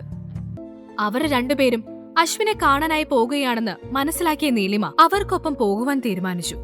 അശ്വിനെ ഒളിപ്പിച്ച സ്ഥലം കണ്ടുപിടിക്കാൻ അതേയുള്ളൂ ഇനിയൊരു മാർഗം. അഞ്ജലിയും ആദിയും ഉടനെ വീട്ടിൽ നിന്നിറങ്ങി. പിന്നാലെ അവർ കാണാതെ നീലിമയും. ആദിയുടെ കാർ ഒരു സ്റ്റാർ ഹോട്ടലിലേക്ക് കയറി പോകുന്നത് ഓട്ടോയിലിരുന്ന നീലിമ കണ്ടു. അവൾ അവർക്ക് പിന്നാലെ ചെന്നു. അപ്പോഴേക്കും അഞ്ജലിയും ആദിയും ഹോട്ടലിന്റെ അകത്തേക്ക് കയറിയിരുന്നു. നീലിമ അവരുടെ പിറകെ പോവാൻ ശ്രമിച്ചപ്പോൾ റിസപ്ഷനിസ്റ്റ് അവളെ തടഞ്ഞു. ഞാൻ ഒരാൾ കാണാൻ വന്നതാണ്, നീലിമ പറഞ്ഞു. എന്നാ ആളുടെ പേര് പറയൂ. റിസപ്ഷനിസ്റ്റ് വിടാനുള്ള ഭാവമില്ല. പെട്ടെന്ന് അവൾക്കൊരു ബുദ്ധി തോന്നി. നീലിമ എഴുന്നേറ്റ് നേരെ ചെന്ന് റിസപ്ഷനിസ്റ്റിനെ കണ്ടു. ഹലോ, ഞാൻ വന്നത് ഒരു ജോലിക്കാരെ സംസാരിക്കാൻ നിങ്ങളുടെ സൂപ്പർവൈസറെ കാണാനാണ്, നീലിമ പറഞ്ഞു. റിസപ്ഷനിസ്റ്റ് അത് വിശ്വസിച്ചു. അവർ വിളിച്ചു പറഞ്ഞപ്പോൾ സൂപ്പർവൈസർ നീലിമയെ അകത്തേക്ക് വിളിപ്പിച്ചു. അവൾ ആകാംക്ഷയോടെ അകത്തേക്ക് നടന്നു. കുട്ടി, നിനക്ക് പറ്റിയ ജോലിയല്ല ഇത്, സൂപ്പർവൈസർ നീലിമയോട് പറഞ്ഞു. എനിക്ക് പറ്റും സർ, ട്രസ്റ്റ് മീ, നീലിമ പറഞ്ഞു. അവളുടെ മുഖം ക്ഷീണം കൊണ്ട് വിളറിയിരുന്നു. അയാൾക്ക് അവളോട് സഹതാപം തോന്നി. പക്ഷേ അവളുടെ വേഷം കണ്ടാൽ വെയിറ്റർ ജോലി അന്വേഷിച്ചു വന്ന ഒരാളായി തോന്നുന്നില്ലായിരുന്നു. എങ്കിലും സൂപ്പർവൈസർ അവളോട് പറ്റില്ലെന്ന് പറഞ്ഞില്ല. ശരി, എങ്കിലൊരു കാര്യം ചെയ്യൂ. കുട്ടി നാളെ മുതൽ ജോലിക്ക് വന്നോളൂ, നമുക്ക് നോക്കാം. എനിക്ക് ഈ ഹോട്ടലൊന്ന് ചുറ്റിക്കണ്ടാ കൊള്ളാവുന്നുണ്ട്, നീലിമ ചോദിച്ചു. അശ്വിൻ ഏതു മുറിയിലാണെന്നറിയാൻ ഹോട്ടൽ മൊത്തം തിരഞ്ഞു പറ്റൂ എന്നവൾക്കറിയാമായിരുന്നു. സൂപ്പർവൈസർ അത് കേട്ട് എന്തോ ആലോചിച്ചു നിന്നു. ചോദിച്ചത് അബദ്ധമായി പോയെന്ന് നീലിമയ്ക്ക് തോന്നി. അത് പിന്നെ സർ, എല്ലാം ഒന്ന് ചുറ്റിക്കണ്ട നാളെ ജോലിക്ക് കയറുമ്പോൾ കുറച്ചുകൂടെ എളുപ്പമാവും, അതുകൊണ്ടാ, നീലിമ പറഞ്ഞു. ജോലിയോടുള്ള അവളുടെ ആത്മാർത്ഥത കണ്ട് സൂപ്പർവൈസർക്ക് സന്തോഷം തോന്നി. ഹോട്ടലിലെ ജോലിക്കാരിയായ മറ്റൊരു പെൺകുട്ടിയെ അരികിലേക്ക് വിളിച്ച് അയാൾ നീലിമയെ പരിചയപ്പെടുത്തി. സാന്ദ്ര, ഇത് നീലിമ, പുതിയതായി ജോലിക്ക് വന്നതാണ്. കാര്യങ്ങളൊക്കെ ഒന്ന് പറഞ്ഞു കൊടുക്ക്, സൂപ്പർവൈസർ പറഞ്ഞു. ഓക്കെ സർ, സാന്ദ്ര പറഞ്ഞു. നീലിമയെ നോക്കി സാന്ദ്ര ചിരിച്ചു. സാന്ദ്രയുടെ ഒപ്പം നീലിമ കയറിപ്പോകുന്നത് സിദ്ധാർത്ഥ് കണ്ടിരുന്നു.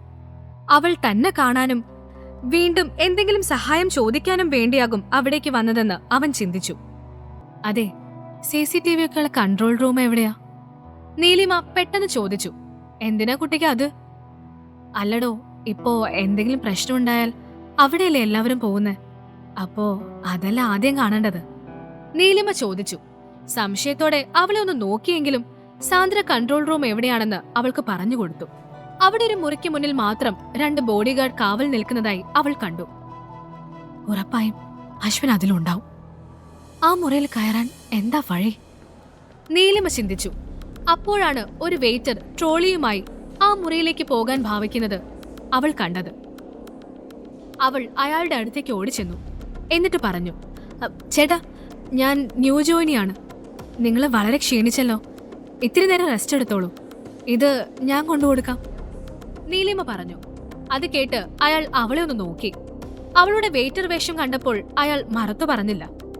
അവൾ ഉടനെ ആഹാരം നിറച്ച ട്രോളിയും തള്ളിക്കൊണ്ട് ബോഡി ഗാർഡ്സിന് അരികിലേക്ക് നടന്നു. ചെക്കിങ്ങിന് ശേഷം അവൾ മുറിയിലേക്ക് കയറി. മുറിയിൽ വെളിച്ചമില്ലായിരുന്നു.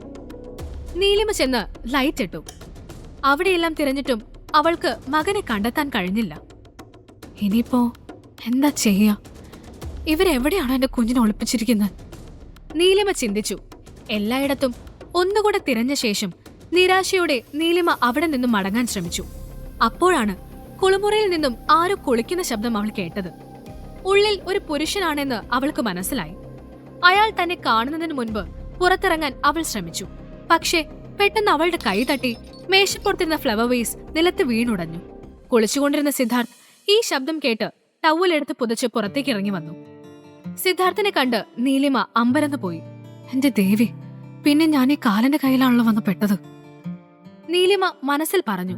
നിലത്ത് വീണ് കിടക്കുന്ന നീലിമയെ സിദ്ധാർത്ഥ് കണ്ടു. അവൾ തന്നെ തേടി ആ മുറിയിലേക്ക് വന്നത് സിദ്ധാർത്ഥിന് തീരെ ഇഷ്ടമായില്ല. അവൻ അവളെ രൂക്ഷമായി നോക്കി. നീലിമയ്ക്ക് വല്ലാത്ത പേടി തോന്നി. അശ്വിനെ അവർ എന്തു ചെയ്യുമെന്ന് പറയാൻ പറ്റില്ല. സിദ്ധാർത്ഥിനോട് ഇത്തരം കാര്യങ്ങൾ പറയാനുള്ള അടുപ്പവും തനിക്കില്ല. എന്നാ ഈ അവസ്ഥയിൽ പറയാതിരിക്കാനും വയ്യ. അശ്വിൻ ഇപ്പോ തന്നെ അമ്മയെ കാണാതെ പേടിച്ച് കരഞ്ഞു തുടങ്ങിക്കാണും. അവൾ ചിന്തിച്ചു. എന്തായാലും സിദ്ധാർത്ഥിനെ ചെന്ന് കാണാൻ തന്നെ നീലിമ തീരുമാനിച്ചു. ഗൂഗിളിൽ തിരഞ്ഞ് അവൾ വിശ്വ ഗ്രൂപ്പ് ഓഫ് കമ്പനീസിന്റെ ഹെഡ് ഓഫീസ് കണ്ടുപിടിച്ചു. ഹോസ്പിറ്റലിൽ നിന്ന് ഇറങ്ങി നേരെ അവൾ അവിടേക്ക് ചെന്നു. എനിക്ക് മിസ്റ്റർ സിദ്ധാർത്ഥ് വിശ്വനാഥനൊന്ന് കാണണമായിരുന്നു, നീലിമ പറഞ്ഞു. അപ്പോയിന്റ്മെന്റ് എടുത്തിട്ടുണ്ടോ? റിസപ്ഷനിസ്റ്റ് ചോദിച്ചു. ഇല്ല, അത്യാവശ്യമാണ്, ഒന്ന് കണ്ടേ പറ്റൂ. നോക്കൂ മാഡം, അപ്പോയിന്റ്മെന്റ് ഇല്ലാതെ എനിക്ക് നിങ്ങൾ അകത്തേക്ക് വിടാൻ പറ്റില്ല, സോറി. വൈകുന്നേരം വരെ അവൾക്ക് ആ ഇരിപ്പ് തുടരേണ്ടി വന്നു. സിദ്ധാർത്ഥ് ഓഫീസിൽ നിന്നിറങ്ങി വരുന്നത് കണ്ടപ്പോൾ നീലിമ അവന്റെ അരികിലേക്ക് നടന്നു. പക്ഷേ അവൻ നീലിമയെ ശ്രദ്ധിച്ചില്ല. അവൾ അടുത്ത് ചെന്നപ്പോഴേക്കും സിദ്ധാർത്ഥ് മറ്റൊരു വഴിയിലൂടെ കാറിലേക്ക് കയറിയിരുന്നു. അശ്വിന്റെ മുഖം ഓർത്തപ്പോൾ നീലിമ മറ്റൊന്നും ചിന്തിക്കാതെ സിദ്ധാർത്ഥിന്റെ കാറിന് മുന്നിലേക്ക് ചാടി. ഡ്രൈവർ പെട്ടെന്ന് വണ്ടി ചവിട്ടി നിർത്തി. അയാൾ പറഞ്ഞു, മാഡം, നിങ്ങൾ എന്തേ കാണിക്കുന്നത്? എനിക്ക് സാറിനൊന്ന് കാണണം, അവൾ പറഞ്ഞു. അവളുടെ മുഖം കണ്ടപ്പോൾ തന്നെ എന്തോ അത്യാവശ്യ കാര്യമാണെന്ന് ഡ്രൈവർക്ക് മനസ്സിലായി. പക്ഷേ സിദ്ധാർത്ഥിനോട് ചോദിച്ചാൽ അയാൾ വഴക്ക് പറയും എന്നുറപ്പാണ്. മാഡം, സാറ് കുറച്ച് തിരക്കിലാണ്, നിങ്ങൾ പിന്നെ വരൂ. അയ്യോ, അത് പറ്റില്ല, വളരെ അത്യാവശ്യമാണ്, സാറിനോടൊന്ന് പറയാമോ? ഇത് കേട്ട് ഡ്രൈവർ സിദ്ധാർത്ഥിനെ നോക്കി.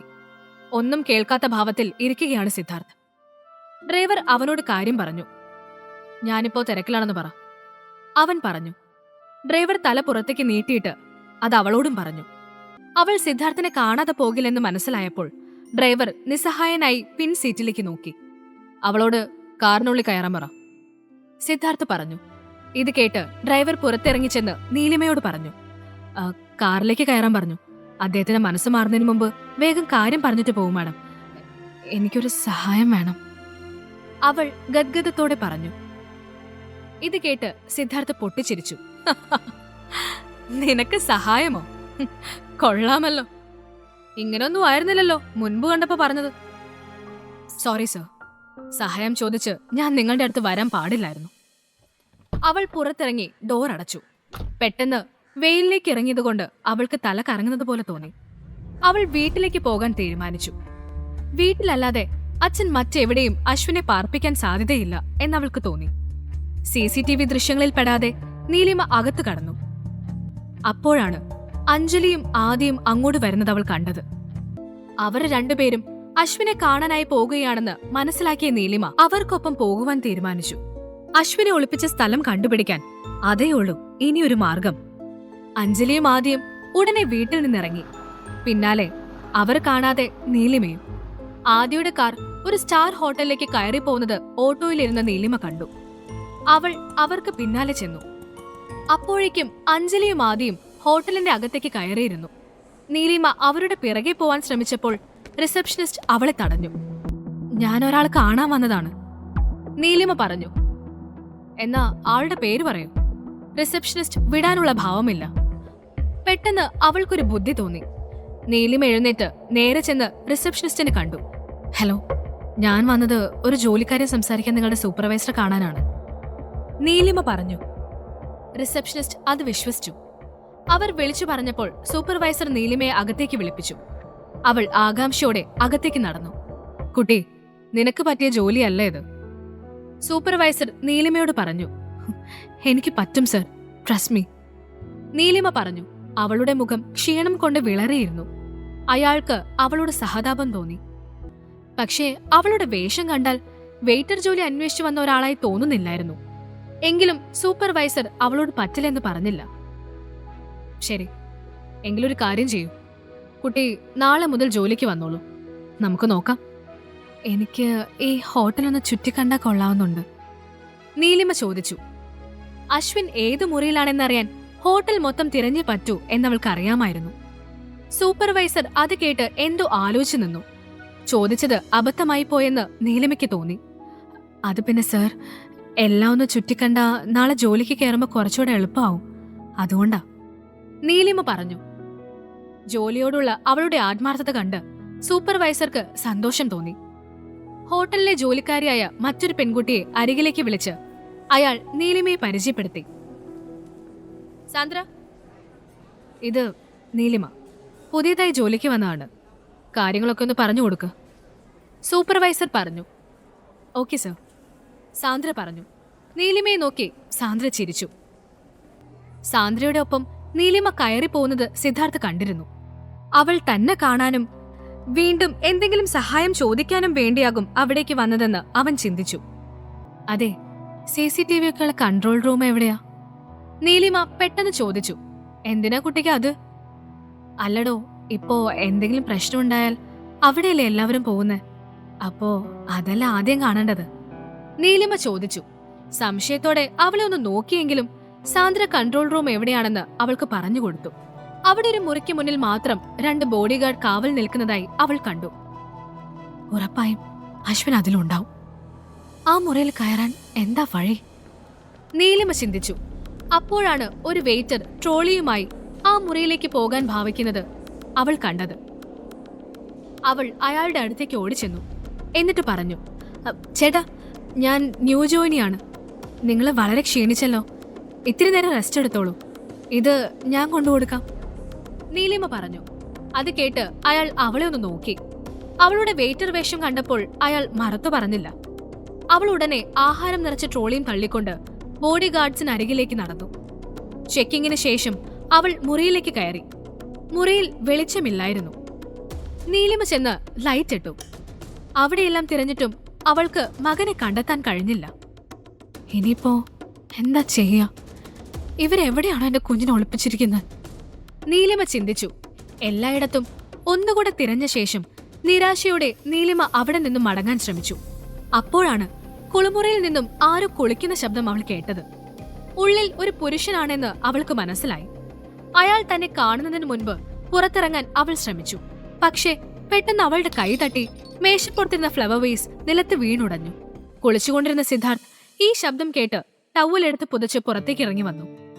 സിദ്ധാർത്ഥിനെ കണ്ട് നീലിമ അമ്പരന്ന് പോയി. എന്റെ ദേവി, പിന്നെ ഞാൻ ഈ കാലന്റെ കയ്യിലാണല്ലോ വന്ന് പെട്ടത്. നീലിമ മനസ്സിൽ പറഞ്ഞു. നിലത്ത് വീണ് കിടക്കുന്ന നീലിമയെ സിദ്ധാർത്ഥ് കണ്ടു. അവൾ തന്നെ തേടി ആ മുറിയിലേക്ക് വന്നത് സിദ്ധാർത്ഥിന് തീരെ ഇഷ്ടമായില്ല. അവൻ അവളെ രൂക്ഷമായി നോക്കി. നിന്നെക്കൊണ്ട് വലിയ ശല്യമായല്ലോ. നീ എവിടെ എത്തിയോ? നാശം, സിദ്ധാർത്ഥ് പറഞ്ഞു. അത് കേട്ട് നീലിമ എഴുന്നേറ്റ് നിന്നു. സി മിസ്റ്റർ സിദ്ധാർത്ഥ്, സത്യമായിട്ടും ഞാൻ നിങ്ങളെ കാണാൻ വന്നതല്ല. വേറൊരു ആവശ്യത്തിന് വന്നതാ. എന്റെ മുറിയില് അങ്ങനെ എന്താവശ്യം നിനക്ക്? സിദ്ധാർത്ഥന്റെ ചോദ്യത്തിന് നീലിമ മറുപടി പറഞ്ഞില്ല. എനിക്ക് മനസ്സിലായി, നീ എന്നോട് പിന്നെയും ഹെൽപ്പ് ചോദിച്ചു വന്നതല്ലേ. സത്യം പറ. അല്ല, സത്യം. നോക്കൂ സിദ്ധാർത്ഥ്, ഞാൻ നിങ്ങളെ തേടി വന്നതല്ല. എന്റെ മോൻ ഈ മുറിയിൽ കാണുന്ന വിചാരിച്ച് അവൻ അന്വേഷിച്ചു വന്നതാ. വന്നപ്പോ അവൻ ഇല്ലെന്ന് മനസ്സിലായി. തിരിച്ചു പോകുന്ന വഴി ഈ ഫ്ലവർ വേസ് കൈതട്ടി നിലത്തു വീണു. അത്രയാണ് സംഭവിച്ച്, നീലിമ പറഞ്ഞു. നീലിമ പുറത്തെ കോറിഡോറിലെത്തി. അപ്പോൾ അതിലൂടെ സാന്ദ്ര വരുന്നുണ്ടായിരുന്നു. പിന്നെ ഇത് VIP ഏരിയ ആണ്. ഇവിടെ ഇങ്ങനെ ഓടിപ്പാഞ്ഞ് നടക്കാൻ പാടില്ല. താൻ വാ, കുറെ സ്ഥലം ഇനിയും കാണാനുണ്ട്. നീലിമ അത് കേട്ട് സാന്ദ്രയുടെ ഒപ്പം നടന്നു. അപ്പോൾ മുറിയിൽ തന്റെ ബോഡി ഗാർഡുമായി സംസാരിക്കുകയായിരുന്നു സിദ്ധാർത്ഥ്. അവൾ എങ്ങനെ മുറിയിൽ കയറി? സർ, ആ കുട്ടി ഇവിടുത്തെ സ്റ്റാഫാണ്. ഇന്ന് ജോലിക്ക് ചേർന്നതാ. അതാ ഞങ്ങൾ അകത്തേക്ക് വിട്ടത്. ബോഡി ഗാർഡിൽ ഒരാൾ പറഞ്ഞു. ജോലിക്കോ? നിങ്ങള് ശരിക്കും അന്വേഷിച്ചോ? യെസ് സർ, ശരിക്കും അന്വേഷിച്ചതാ. ആ കുട്ടി ജോലിക്ക് വന്നതാണ്, ബോഡി ഗാർഡ് ഉറപ്പിച്ചു പറഞ്ഞു. അത് കേട്ട് സിദ്ധാർത്ഥ് ഒരു നിമിഷം ചിന്തിച്ചു. കുഞ്ഞിനെ അന്വേഷിച്ചു വന്നു എന്നാണ് തന്നോട് പറഞ്ഞത്. അപ്പോൾ അവൾ വീണ്ടും കള്ളം പറഞ്ഞിരിക്കുന്നു. അവരുടെ അടുത്തുള്ള മുറിയിൽ നിന്ന് ആരൊക്കെയോ ഉച്ചത്തിൽ സംസാരിക്കുന്ന ശബ്ദം കേൾക്കുന്നുണ്ടായിരുന്നു. സിദ്ധാർത്ഥിന് അങ്ങനെ ബഹളം കേൾക്കുന്നത് ഇഷ്ടമല്ല. അവന് ദേഷ്യം വരാൻ തുടങ്ങി. ഇത് മാനേഴ്സ് ഇല്ലാത്ത ടീം. ആരാണെന്ന് പോയി നോക്ക്, സിദ്ധാർത്ഥ് ദേഷ്യത്തിൽ പറഞ്ഞു. ശരി സർ. ബോഡിഗാർഡ് പുറത്തേക്ക് ചെന്നിട്ട് ശബ്ദം കേട്ട മുറിയുടെ വാതിൽ തട്ടി. അപ്പോൾ അകത്തു നിന്നും ഒരാൾ ഇറങ്ങി വന്നു. എന്തൊരു ശബ്ദമാണത്? അടുത്തുള്ള മുറിയിലൊക്കെ ആളുകളുണ്ടെന്നറിയില്ലേ? ഒരല്പം മാനേഴ്സ് കാണിച്ചൂടെ? ബോഡിഗാർഡ് ചോദിച്ചു. ക്ഷമിക്കണം, ഞങ്ങളുടെ കൂടെ ഒരു ചെറിയ പയ്യനുണ്ട്. അവൻ ഈ മാനേഴ്സ് ഒന്നും അറിയില്ലല്ലോ, അതാ. ഇനി ഉണ്ടാവില്ല. ഗുണ്ടയെ പോലെ തോന്നിക്കുന്ന അയാൾ പറഞ്ഞു. ബോഡിഗാർഡ് കൂടുതലൊന്നും സംസാരിക്കാതെ സിദ്ധാർത്ഥിന്റെ അരികിലേക്ക് തിരിച്ചു വന്നു. അത് അവരുടെ കൂടെയുള്ള ഒരു കൊച്ചുകുട്ടി കരയുന്നതാ സർ. അതെന്താ കുട്ടി കരയുന്നത്? അവരുടെ കൂടെ സ്ത്രീകൾ ആരുമില്ലേ? ഇല്ലെന്ന് തോന്നുന്നു, ബോഡിഗാർഡ് പറഞ്ഞു. പെട്ടെന്ന് നീലിമ മകനെ കാണാനില്ലെന്ന് പറഞ്ഞ കാര്യം സിദ്ധാർത്ഥിന് ഓർമ്മ വന്നു. അവൾ പറഞ്ഞത് സത്യമാണെങ്കിൽ ആ മുറിയിലുള്ളത് അവളുടെ മകനായിരിക്കണം. അവിടെ ചെന്ന് നോക്കാൻ തന്നെ സിദ്ധാർത്ഥ് തീരുമാനിച്ചു. ഉടനെ അവൻ മുറിയിൽ നിന്നിറങ്ങി.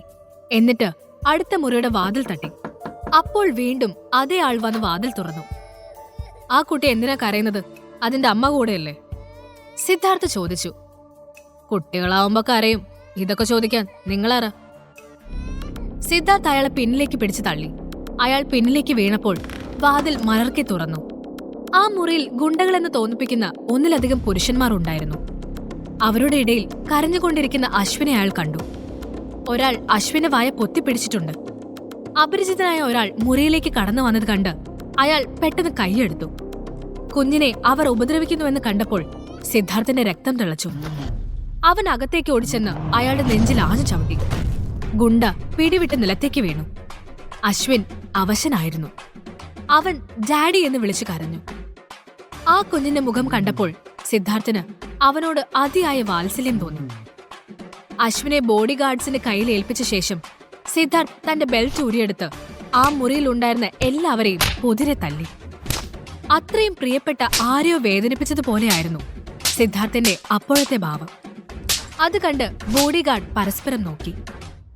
അശ്വിനെ മുറിയിൽ കൊണ്ടു ചെന്നാക്കിയ ശേഷം സിദ്ധാർത്ഥ് നീലിമയെക്കുറിച്ച് ചിന്തിച്ചു. അവൾ പറഞ്ഞ കാര്യം വിശ്വസിച്ചിരുന്നുവെങ്കിൽ കുഞ്ഞിനെ നേരത്തെ തന്നെ രക്ഷിക്കാമായിരുന്നുവെന്ന് അവന് തോന്നി. അശ്വിൻ, അവരെന്തിനാ മോനെ ഇവിടെ കൊണ്ടുവന്നത്? സിദ്ധാർത്ഥ് ചോദിച്ചു. അത് അവരില്ലേ ഡാഡി, അമ്മ തള്ളിയിട്ടെന്ന് പറഞ്ഞ ആ ആന്റി ഇല്ലേ, അവരെന്നെ ഇവിടെ കൊണ്ടുവന്ന് പൂട്ടിയിട്ടത്. ഡാഡി, അവരെ ഒന്നും കണ്ടിട്ട് ഞാൻ പേടിച്ചില്ല. അതെന്താണെന്നറിയോ? ഡാഡി എന്നെ കൂട്ടിക്കൊണ്ടു പോവാൻ വരുമെന്ന് എനിക്കറിയായിരുന്നു. അശ്വിൻ കൊഞ്ചലോടെ പറഞ്ഞു. അത് കേട്ട് സിദ്ധാർത്ഥ് അവനെ നോക്കി ചിരിച്ചു. അവർക്ക് എന്നെ അമ്മ ഇഷ്ടമല്ല, അതുകൊണ്ട് അങ്ങനെയൊക്കെ ചെയ്യുന്ന. ഗ്രാൻഡ്പ അമ്മ എപ്പോഴും വഴക്കു പറയും. അത് കേട്ട് നീലിമയുടെ അവസ്ഥ ഏകദേശം സിദ്ധാർത്ഥിന് മനസ്സിലായി. സാരമില്ല, നിനക്ക് അമ്മയുടെ നമ്പർ അറിയില്ലേ? എന്നാ ഇതില് വിളിച്ച് നിന്നെ കൊണ്ടുപോവാൻ വരാൻ പറ. അശ്വിൻ അത് കേട്ട് താല്പര്യമില്ലാത്ത മട്ടിൽ ഫോൺ എടുത്ത് നമ്പർ ഡയൽ ചെയ്തു. പക്ഷേ കോള് കണക്റ്റ് ആയില്ല. അതോടെ അശ്വിൻ ആകെ സങ്കടത്തിലായി. അമ്മയെ ഫോണിൽ കിട്ടുന്നില്ല ഡാഡി, എനിക്ക് എന്റെ അമ്മയെ കാണണം, അശ്വിൻ വിതുമ്പിക്കൊണ്ട് പറഞ്ഞു. സിദ്ധാർത്ഥിന് ദേഷ്യം വരുന്നുണ്ടായിരുന്നു. പക്ഷേ ഒരു കുഞ്ഞു കുട്ടിയോട് ദേഷ്യപ്പെടുന്നത് എങ്ങനെയാ? ശബ്ദമുയർത്തി എന്തെങ്കിലും പറഞ്ഞാൽ പോലും അവന്റെ കരച്ചിൽ കൂടുകയുള്ളൂവെന്ന് സിദ്ധാർത്ഥിന് തോന്നി. അവന് ശരിക്കും അമ്മയെ മിസ് ചെയ്യുന്നുണ്ടായിരുന്നു.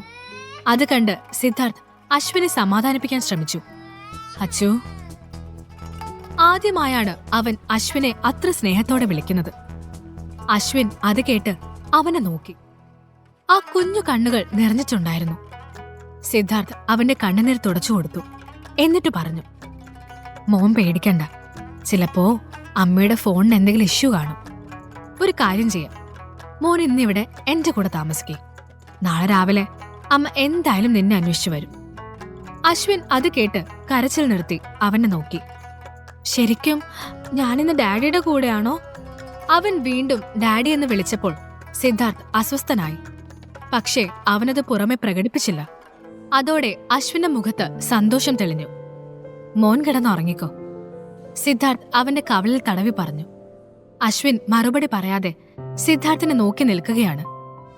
അവനെ കിടക്കയിൽ കിടത്തിയിട്ട് സിദ്ധാർത്ഥ് പറഞ്ഞു, ഇനി മോൻ ഉറങ്ങിക്കോ. പക്ഷേ അവൻ ഉറങ്ങാൻ തയ്യാറല്ലായിരുന്നു. ഇനി എന്താ?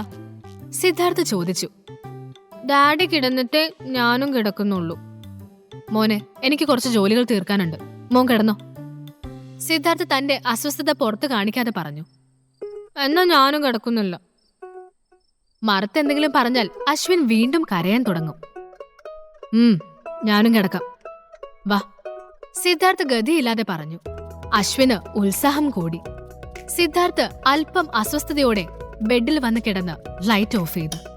അശ്വിൻ ഉടനെ അവന്റെ നെഞ്ചിലേക്ക് കയറി കിടന്നു. സിദ്ധാർത്ഥിന് അത് തടയാൻ കഴിഞ്ഞില്ല. അവൻ ചിന്തിച്ചു, പാവം കുഞ്ഞ്, അവന്റെ അച്ഛനെ കണ്ട സന്തോഷത്തിലാണ്. താൻ അവന്റെ അച്ഛനാണെന്ന് അശ്വിൻ ശരിക്കും വിശ്വസിക്കുന്നുണ്ട്.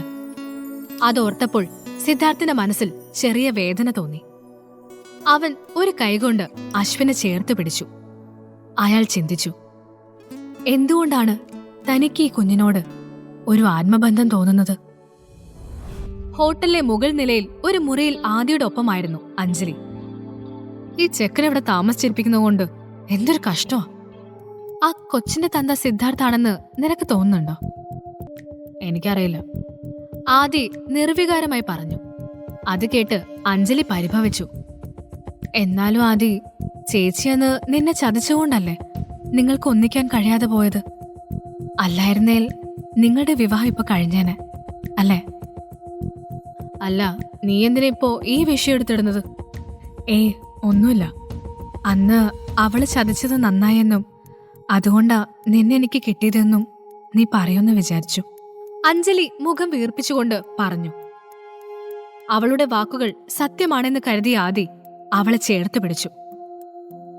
അത് ഞാൻ പറയാതെ തന്നെ നിനക്കറിയാവുന്നതല്ലേ. ആദി പുറമെ കാണിക്കുന്ന വെറുപ്പൊന്നും നീലിമയോട് അവനില്ലെന്ന് അഞ്ജലിക്ക് മനസ്സിലായി. അതോടെ ആദി തന്നെ വിട്ടുപോകുമെന്നുള്ള അവളുടെ ഭയം വർദ്ധിച്ചു. എന്തുപറ്റി? ആദി അഞ്ജലിയുടെ മുഖം ശ്രദ്ധിച്ചുകൊണ്ട് ചോദിച്ചു. ഒന്നുമില്ല, എന്തോ ഒരു തലവേദന. അഞ്ജലി അവനിൽ നിന്ന് മാറി ബെഡിലേക്ക് കിടന്നു.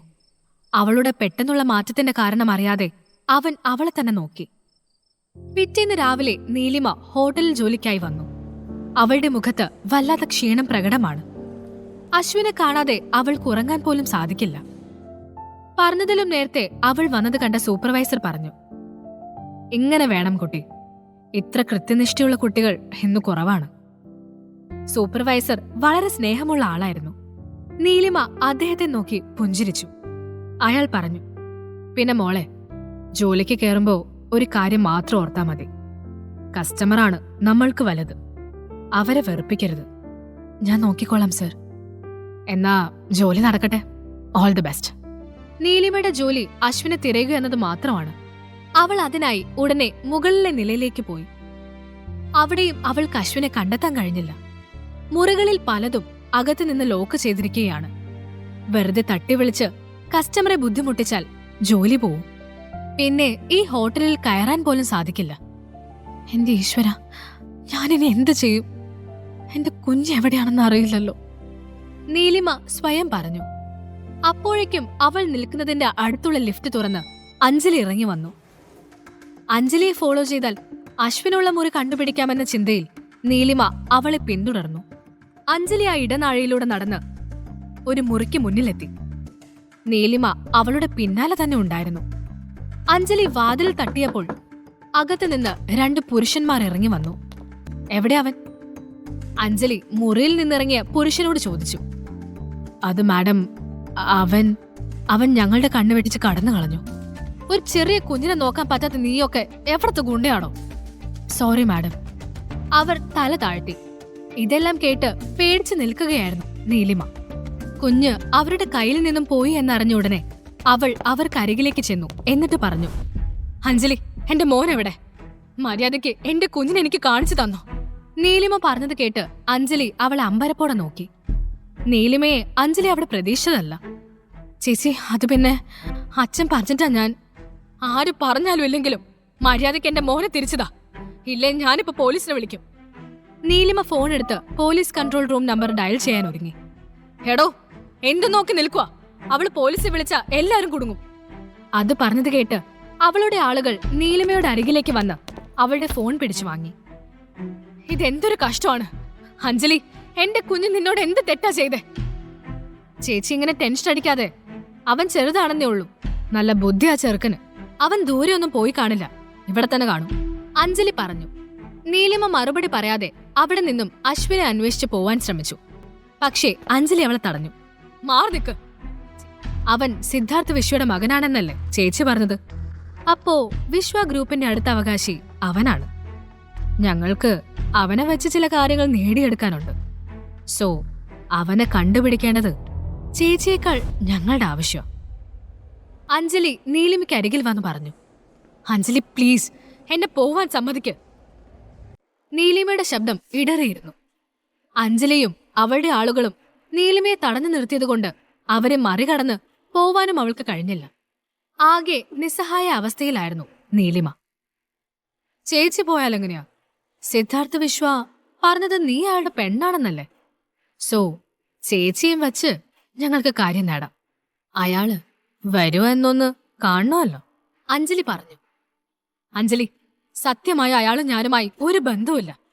എന്നെയും എന്റെ മോനെയും നിങ്ങൾക്ക് കൊന്നാലും അദ്ദേഹത്തെ അത് ബാധിക്കാനും പോകുന്നില്ല. പ്ലീസ് എന്നെ വിട്ടേക്ക്. നീലിമ പറഞ്ഞത് കേട്ട് അഞ്ജലി ചിരിച്ചതേയുള്ളൂ. സിദ്ധാർത്ഥ വിശ്വ നേരിട്ട് വന്നിട്ട് പറയുന്നു ചേച്ചി അയാളുടെ പെണ്ണാണെന്ന്.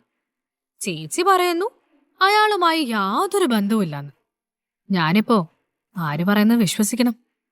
നീലിമ ആകെ കുഴഞ്ഞു.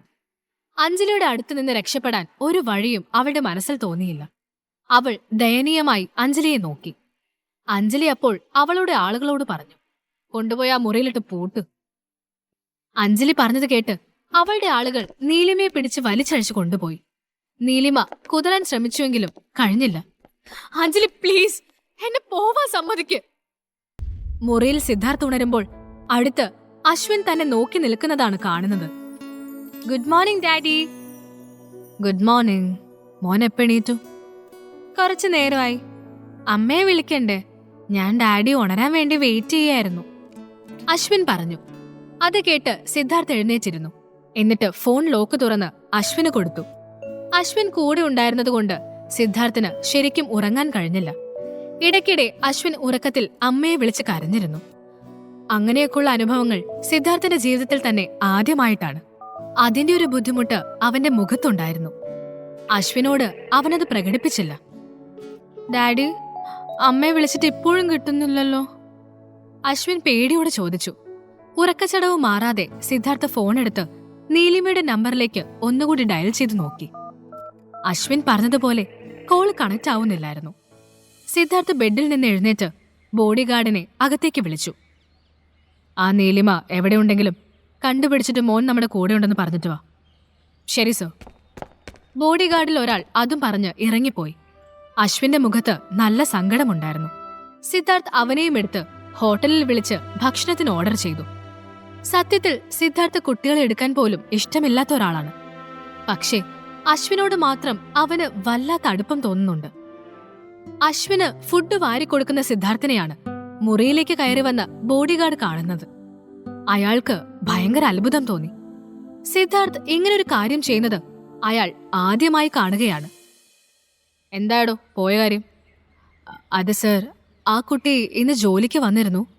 പക്ഷേ അവൾ ആരോ തട്ടിക്കൊണ്ടുപോയെന്ന് പറയുന്നു. തട്ടിക്കൊണ്ടുപോയോ? ആര്? സിദ്ധാർത്ഥ് ചോദിച്ചു. ഒരു പെണ്ണാണെന്ന് അവര് പറഞ്ഞത്. അത് ആ ആന്റി ആയിരിക്കും ഡാഡി. അവര് എന്റെ അമ്മയെ ഉപദ്രവിക്കും, അശ്വിൻ കരഞ്ഞുകൊണ്ട് പറഞ്ഞു. അവൻ ഉദ്ദേശിച്ചത് അഞ്ജലിയാണെന്ന് സിദ്ധാർത്ഥിന് മനസ്സിലായി. ഡാഡി, ആന്റിക്ക് അമ്മയെ തീരെ ഇഷ്ടമല്ല. അവരമ്മയെ കൊല്ലും ഡാഡി. നിന്റെ അമ്മയ്ക്ക് ഒന്നും സംഭവിക്കില്ല. സംഭവിച്ച പിന്നെ അവരൊന്നും ഈ ഭൂമിയിലും ഉണ്ടാവില്ല. സിദ്ധാർത്ഥ് വളരെ ദേഷ്യത്തോടെയാണ് അത് പറഞ്ഞത്. നീലിമയ്ക്ക് എന്തെങ്കിലും സംഭവിച്ചു കാണുമോ എന്നൊരു ഭയം സിദ്ധാർത്ഥിന്റെ ഉള്ളിൽ നിറഞ്ഞു. ആരെക്കുറിച്ചും ആശങ്കപ്പെടുന്ന ആളല്ല സിദ്ധാർത്ഥ്. എന്നിട്ടും അവന് നീലിമയെ ഉടനെ രക്ഷിക്കണമെന്ന് തോന്നി. അഞ്ജലി നീലിമയെ ഒരു മുറിയിൽ കെട്ടിയിട്ടിരിക്കുകയായിരുന്നു. അവൾ നീലിമയുടെ അടുത്ത് തന്നെ ഇരുന്ന് ഫോണിൽ റീൽസ് കണ്ട് ചിരിച്ചുകൊണ്ടിരുന്നു. അവളെ തല്ലിക്കൊല്ലാനുള്ള ദേഷ്യം ഉണ്ടായിരുന്നു നീലിമയ്ക്ക്. പക്ഷേ കൈകൾ കെട്ടിയതുകൊണ്ട് അവൾക്ക് അനങ്ങാൻ പോലും സാധിച്ചിരുന്നില്ല. എന്താ ചേച്ചി സൈലന്റ് ആയത്? അല്ല, അത് പോട്ടെ, നീ എന്തിനാ ഈ കിടന്ന് ചാടുന്നത്? നിനക്ക് എന്ത് സംഭവിച്ചാലും സിദ്ധാർത്ഥ സാർ നിന്നെ രക്ഷിക്കാൻ വരാറുള്ളതല്ലേ. എന്തേ ഇനി വരില്ലെന്ന് പേടി തോന്നുന്നുണ്ടോ? നീലിമ അതിനു മറുപടി പറഞ്ഞില്ല. സിദ്ധാർത്ഥ എന്തിന് തന്നെ രക്ഷിക്കണം? അല്ലെങ്കിൽ തന്നെ തലേ ദിവസം അയാളുമായി ഉണ്ടായ ഇൻസിഡന്റ് കാരണം അയാൾ തന്നെ കൊല്ലാനുള്ള ദേഷ്യത്തിലായിരിക്കും. അപ്പോഴാണ് രക്ഷിക്കാൻ വരുന്നത്. നീലിമ തന്റെ നിസ്സഹായാവസ്ഥ ഓർത്തു. പക്ഷേ അത് അഞ്ജലി അറിഞ്ഞാൽ അവൾ തന്നെ കൂടുതൽ തളർത്താനേ ശ്രമിക്കൂ. ഈ അവസ്ഥയിൽ നിന്ന് രക്ഷപ്പെടുകയാണ് ആദ്യം വേണ്ടത്. അതുകൊണ്ട് നീലിമ പഴയ നാടകം തുടരാൻ തന്നെ ശ്രമിച്ചു. നോക്കഞ്ജലി, സിദ്ധുവേട്ടൻ ഈ കാര്യം അറിഞ്ഞ നീയും നിന്റെ ആൾക്കാരും ഇതുപോലെ ഇരിക്കുമെന്ന് തോന്നുന്നുണ്ടോ? അദ്ദേഹം ഒരുപാട് തിരക്കുള്ള ആളാണ്. അതുകൊണ്ട് കുഞ്ഞിനെ കാണാതായത് അറിഞ്ഞു കാണില്ല. അല്ലെങ്കിൽ ഇപ്പൊ നീയൊന്നും ജീവനോട് ഉണ്ടാവില്ലായിരുന്നു. അതുകൊണ്ടാ ഞാൻ പറയുന്നത്, എന്നെ വിട്ടേക്ക്, കൂടുതൽ പ്രശ്നം വിളിച്ചു വരുത്തണ്ട. നീലിമ പറഞ്ഞത് കേട്ട് അഞ്ജലി ശരിക്കും വിരണ്ടുപോയി. സത്യത്തിൽ സിദ്ധാർത്ഥ നീലിമയുടെ ആരുമല്ല എന്ന് തെളിയിക്കണമെന്ന് വിചാരിച്ചാണ് അഞ്ജലി ഓരോന്ന് പറഞ്ഞത്. പക്ഷേ നീലിമ പറയുന്നത് കേട്ടപ്പോൾ സിദ്ധാർത്ഥ നീലിമയെ ശരിക്കും വിവാഹം കഴിച്ചു കാണുമോ എന്ന് അഞ്ജലിക്ക് തോന്നി. എന്തായാലും നിന്റെ സിദ്ധാർത്ഥ സാറ് തിരക്ക് കഴിയുമ്പോ ഇതൊക്കെ അറിയും. അപ്പോ അയാളിങ്ങോട്ട് വന്നോളും. അതുവരെ നീ ഇവിടെ തന്നെ ഇരിക്കെ. ഇത് കേട്ട് നീലിമ ആകെ വല്ലാതെയായി. അവൾ വെറുതെ പറഞ്ഞു, സിദ്ധു വരും, നീ കണ്ടോ. സിദ്ധാർത്ഥിന് അവളെ അന്വേഷിക്കേണ്ട കാര്യമില്ല എന്നവൾക്കറിയാം. ഇന്നലെ അശ്വിനെ കാണാനില്ലെന്നറിഞ്ഞപ്പോൾ പോലും അയാൾ സഹായിക്കാൻ ശ്രമിച്ചില്ല. അഞ്ജലി സിദ്ധാർത്ഥിന്റെ പേര് കേട്ടാൽ ഭയന്ന് തന്നെ പോവാൻ അനുവദിക്കുമെന്ന് പ്രതീക്ഷിച്ചാണ് അവൾ സിദ്ധാർത്ഥ് വരുമെന്ന് പറഞ്ഞത്. പക്ഷേ അഞ്ജലിക്ക് യാതൊരു കൂസലുമില്ലെന്ന് കണ്ടപ്പോൾ നീലിമ അസ്വസ്ഥയായി. മുറിയിൽ നിന്ന് പുറത്തു കടക്കാൻ കഴിയാതെ നീലിമ വല്ലാതെ വീർപ്പുമുട്ടി. അഞ്ജലിയും ആളുകളും മുറിയിൽ തന്നെ ഇരിക്കുന്നത് കാരണം അവൾക്ക് ഒന്ന് കുതറാൻ പോലും സാധിച്ചില്ല. അപ്പോഴാണ് അച്ഛൻ വാസുദേവൻ അവിടേക്ക് കയറി വരുന്നത്. അയാളെ കണ്ടപ്പോൾ നീലിമ മുഖം തിരിച്ചു കളഞ്ഞു. അയാളെ അച്ഛനായി കാണാൻ വരെ അവൾക്കിനി സാധിക്കില്ലായിരുന്നു. അത്രത്തോളം അയാൾ മകളെ ദ്രോഹിച്ചു കഴിഞ്ഞു. ഇപ്പോൾ അവളുടെ ഏക ആശ്രയമായ കുഞ്ഞിനെയും അവളിൽ നിന്ന് അകറ്റിയിരിക്കുന്നു. വാസുദേവൻ നീലിമയെ ശ്രദ്ധിക്കാതെ അഞ്ജലിയുടെ അടുത്തേക്ക് നടന്നു. അഞ്ജലി അച്ഛനെ കണ്ട് എഴുന്നേറ്റ് നിന്നു. എന്തായ മോളെ, അതിനെ കിട്ടിയോ?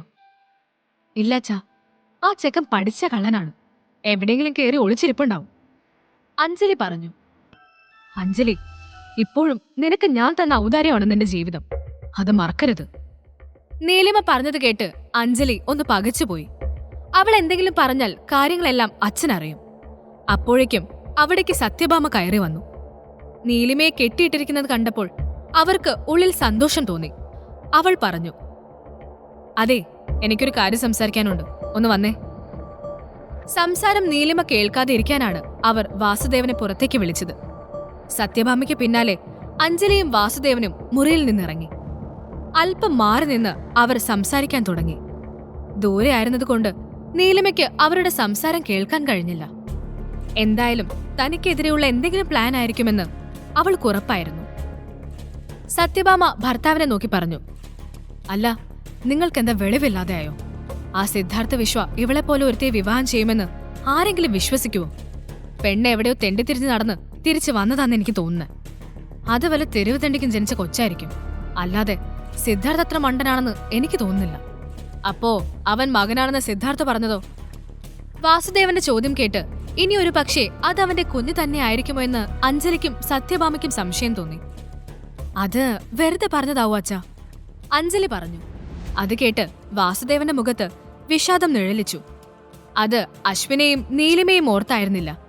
മകനെ വെച്ച് വിലപേശിയാൽ സിദ്ധാർത്ഥന്റെ കമ്പനിയുമായി സഖ്യമുണ്ടാക്കാമെന്നും അതുവഴി ബിസിനസ് രംഗത്ത് ഏറെ നേട്ടങ്ങൾ ഉണ്ടാക്കാമെന്നുള്ള തന്റെ പദ്ധതികൾ ഇനി നടക്കില്ലല്ലോ എന്നോർത്താണ് വാസുദേവൻ വിഷമിച്ചത്. അതെ അച്ഛാ, എനിക്കും അങ്ങനെ തന്നെ ഇപ്പൊ തോന്നുന്നു, അഞ്ജലി പറഞ്ഞു. വാസുദേവൻ സംസാരിച്ചില്ല. അയാൾ എങ്ങനെയെങ്കിലും സിദ്ധാർത്ഥന്റെ ബിസിനസ്സിൽ പങ്കാളി ആവണമെന്ന ചിന്തയിലായിരുന്നു. മനുഷ്യ, നിങ്ങളൊരു കാര്യം ചെയ്യ്. നേരത്തെ പ്ലാൻ ചെയ്ത പോലെ സുധാകരനുമായി ഇവരുടെ കല്യാണം നടത്താൻ നോക്ക്. അതായിപ്പോ നല്ലത്. അയാൾക്കും പൂത്ത കാശുണ്ടല്ലോ, നമുക്ക് ആരായാലും എന്താ, കാശ് കിട്ടിയാ പോരെ. സത്യഭാമ തന്മയത്വത്തോടെ കാര്യം അവതരിപ്പിച്ചു. അമ്മ പറഞ്ഞതാ ശരിയച്ചാ, നമുക്ക് അങ്ങനെ തീരുമാനിക്കാം.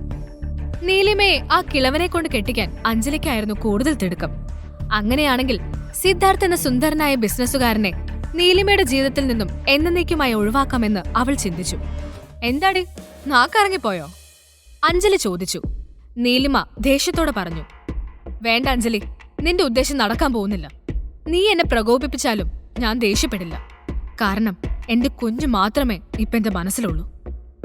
ഓ, എന്നാ ഇനി അവനെ നോക്കണ്ട. ഇപ്പൊ തന്നെ വല്ലവനും തട്ടിക്കൊണ്ടുപോയി കണ്ണു ചുഴന്ന് ഭിക്ഷയ്ക്കിരുത്തി കാണും. അഞ്ജലി, എന്റെ കുഞ്ഞിനെന്തെങ്കിലും സംഭവിച്ചാ സത്യമായിട്ട് ഞാൻ നിന്നെ വെറുതെ വിടില്ല. നീ എന്നോട് കാണിച്ച സകല ചതികളും ഞാൻ ക്ഷമിച്ചതാ. പക്ഷേ ഒന്നും അറിയാത്ത എന്റെ അച്ഛനെ ദ്രോഹിച്ച ക്ഷമിക്കില്ല ഞാൻ. ഛീ, നാവടക്കടി, വാസുദേവൻ ഉച്ചത്തിൽ പറഞ്ഞു. അച്ഛാ, നിങ്ങൾക്ക് എന്നോടല്ലേ വിരോധം? എന്റെ മോൻ ഒരു തെറ്റും ചെയ്തിട്ടില്ല. എനിക്ക് എന്റെ മോനൊന്ന് കാണിച്ചു തന്നാ മതി. ഞങ്ങൾ എങ്ങോട്ടെങ്കിലും പൊക്കോളാം. നീലിമ ദയനീയമായി കരഞ്ഞു പറഞ്ഞത് കേട്ടിട്ടും വാസുദേവന്റെ മനസ്സലിഞ്ഞില്ല. അയാൾ കൂടുതൽ വാശിയോടെ അവളെ നോക്കി പറഞ്ഞു, അങ്ങനെങ്ങ് പോയാൽ എങ്ങനെയാ നീ? ഒന്നുമില്ലേലും നിന്നെ ഇത്രയൊക്കെ വളർത്തിയതല്ലേ ഞാൻ. അപ്പോ അതിന്റെ കാശ് കിട്ടണം. മുതലും പലിശയും മുഴുവൻ മുതലാക്കിയിട്ടേ ഞാൻ വിടൂ. ഒന്നുകിൽ സിദ്ധാർത്ഥിനോട് പറഞ്ഞ് ഞാൻ പറഞ്ഞ പാർട്ട്ണർഷിപ്പിന്റെ കാര്യം ശരിയാക്കി എടുക്ക്. അല്ലേൽ. വാസുദേവൻ ഒന്ന് നിർത്തി. അത് കേട്ട് നീലിമ അയാളെ നോക്കി. അയാൾ കൂടുതൽ അപകടകരമായ എന്തോ പ്ലാൻ ചെയ്യുന്നുണ്ടെന്ന് അവൾക്ക് മനസ്സിലായി. നീലിമ മിണ്ടാതിരിക്കുന്നത് കണ്ട് വാസുദേവൻ തുടർന്നു, സിദ്ധാർത്ഥന്റെ കാര്യം നിനക്ക് ശരിയാക്കാൻ പറ്റില്ലെങ്കിലും സാരമില്ല. വേറൊരു വഴി കൂടിയുണ്ട്. നീ സുധാകരനെ കല്യാണം കഴിക്കണം. അയാള് നല്ലവനാ ചേച്ചി. ഇഷ്ടം പോലെ കാശുണ്ട് കയ്യില്. ചേച്ചിയെ പൊന്നു പോലെ നോക്കിക്കോളും. അഞ്ജലി പരിഹസിക്കുന്നത് പോലെ പറഞ്ഞു. അഞ്ജലി, നിന്നോട് ഞാൻ പലതവണ പറഞ്ഞു കഴിഞ്ഞു, എനിക്ക് അയാളെ കെട്ടാൻ പറ്റില്ലെന്ന്. ഇനിയും ഈ കാര്യത്തിൽ എന്നെ നിർബന്ധിച്ചാൽ നിന്റെ കരണം ഞാൻ തല്ലിപ്പൊളിക്കും. അതോടെ നിന്റെ സകല ഡ്രാമയും തീരും. നീലിമ വാശിയോടെ പറഞ്ഞു. ഇത് നല്ല തമാശ. ഞാനെന്ത് ഡ്രാമ കാണിച്ചു? എന്റെ ചേച്ചിക്ക് ഒരു നല്ല ജീവിതം കിട്ടട്ടെ എന്ന് ഞാൻ ആഗ്രഹിച്ചത് തെറ്റാണോ? അഞ്ജലി ഒന്നും അറിയാത്ത പോലെ ചോദിച്ചു. നല്ല ജീവിതം? നീ കാണിച്ച ഡ്രാമ എന്നെ കൊണ്ട് പറയിക്കരുത്. നീലിമ രൂക്ഷമായി അഞ്ജലിയെ നോക്കി. അവൾ അങ്ങനെ പറഞ്ഞപ്പോൾ അഞ്ജലി ഒന്ന് വിരണ്ടു. അന്ന് നടന്നതെന്തെങ്കിലും നീലിമ വിളിച്ചു പറയുമോ എന്ന് അവൾ ഭയന്നു. ഈ കഥ തുടർന്ന് കേൾക്കുന്നതിനായി ഇപ്പോൾ തന്നെ പോക്കറ്റ് FM ആപ്പ് ഇൻസ്റ്റാൾ ചെയ്യൂ. Link in description.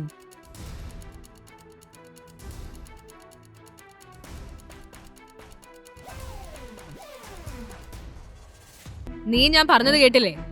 നീലിമ കേട്ടു. എനിക്ക് അയാളെ കല്യാണം കഴിക്കാൻ സാധിക്കില്ല. അതിനി ആര് എന്ത് പറഞ്ഞാലും നടക്കില്ല. നീലിമ പറഞ്ഞത് കേട്ട് വാസുദേവൻ ക്രൂരമായി അവളെ നോക്കി. എന്നെ നിനക്കറിയാമല്ലോ. ഞാൻ പറയുന്നത് പോലെ നിന്നില്ലേ പിന്നെ നിന്റെ മോനെ നീ ഒരിക്കലും കാണില്ല. ഒരു പിതാവിന് ഇത്രത്തോളം തരം താഴാൻ പറ്റുമോ എന്നായിരുന്നു അവളുടെ അപ്പോഴത്തെ ചിന്ത. ഈ നശിച്ച നാട്ടിലേക്ക് ഒരിക്കലും തിരിച്ചു വരാൻ പാടില്ലായിരുന്നു എന്ന് അപ്പോൾ അവൾക്ക് തോന്നി. നീ സുധാകരനെ തന്നെ വിവാഹം കഴിക്കും. ഞാൻ അയാൾക്ക് വാക്കു കൊടുത്തതാണ്. എനിക്ക് വാക്കു മാറ്റാൻ പറ്റില്ല. നിങ്ങൾ എന്നോട് ചോദിച്ചിട്ടാണോ വാക്കു കൊടുത്തത്? എന്റെ ജീവിതം വെച്ച് വിലപേശാൻ നിങ്ങൾക്ക് എന്താണ് അധികാരം? നീലിമ ചോദിച്ചു. നീ എന്റെ മോളല്ലേ, നീ സമ്മതിക്കുമെന്ന് എനിക്കറിയാം. അല്ലെങ്കിൽ എന്ത് സംഭവിക്കുമെന്ന് ഞാൻ പറയണ്ടല്ലോ. വാസുദേവൻ വീണ്ടും ഭീഷണിയുടെ സ്വരത്തിൽ പറഞ്ഞു. നിങ്ങൾക്കൊക്കെ എന്താ വേണ്ടത്? എന്റെ ശവം കണ്ടാ മതിയോ? നീലിമ നിയന്ത്രണം വിട്ട് ചോദിച്ചുപോയി. വാസുദേവൻ തുടർന്നു. നിന്റെ ശവം ഞങ്ങൾക്കെന്തിനാ? ജീവിച്ചിരിക്കുന്ന നിന്നെയാണ് എനിക്കാവശ്യം. നാളെ ഹോട്ടൽ ബ്ലൂ ലഗൂണിൽ ഞാനൊരു പാർട്ടി വെക്കുന്നുണ്ട്.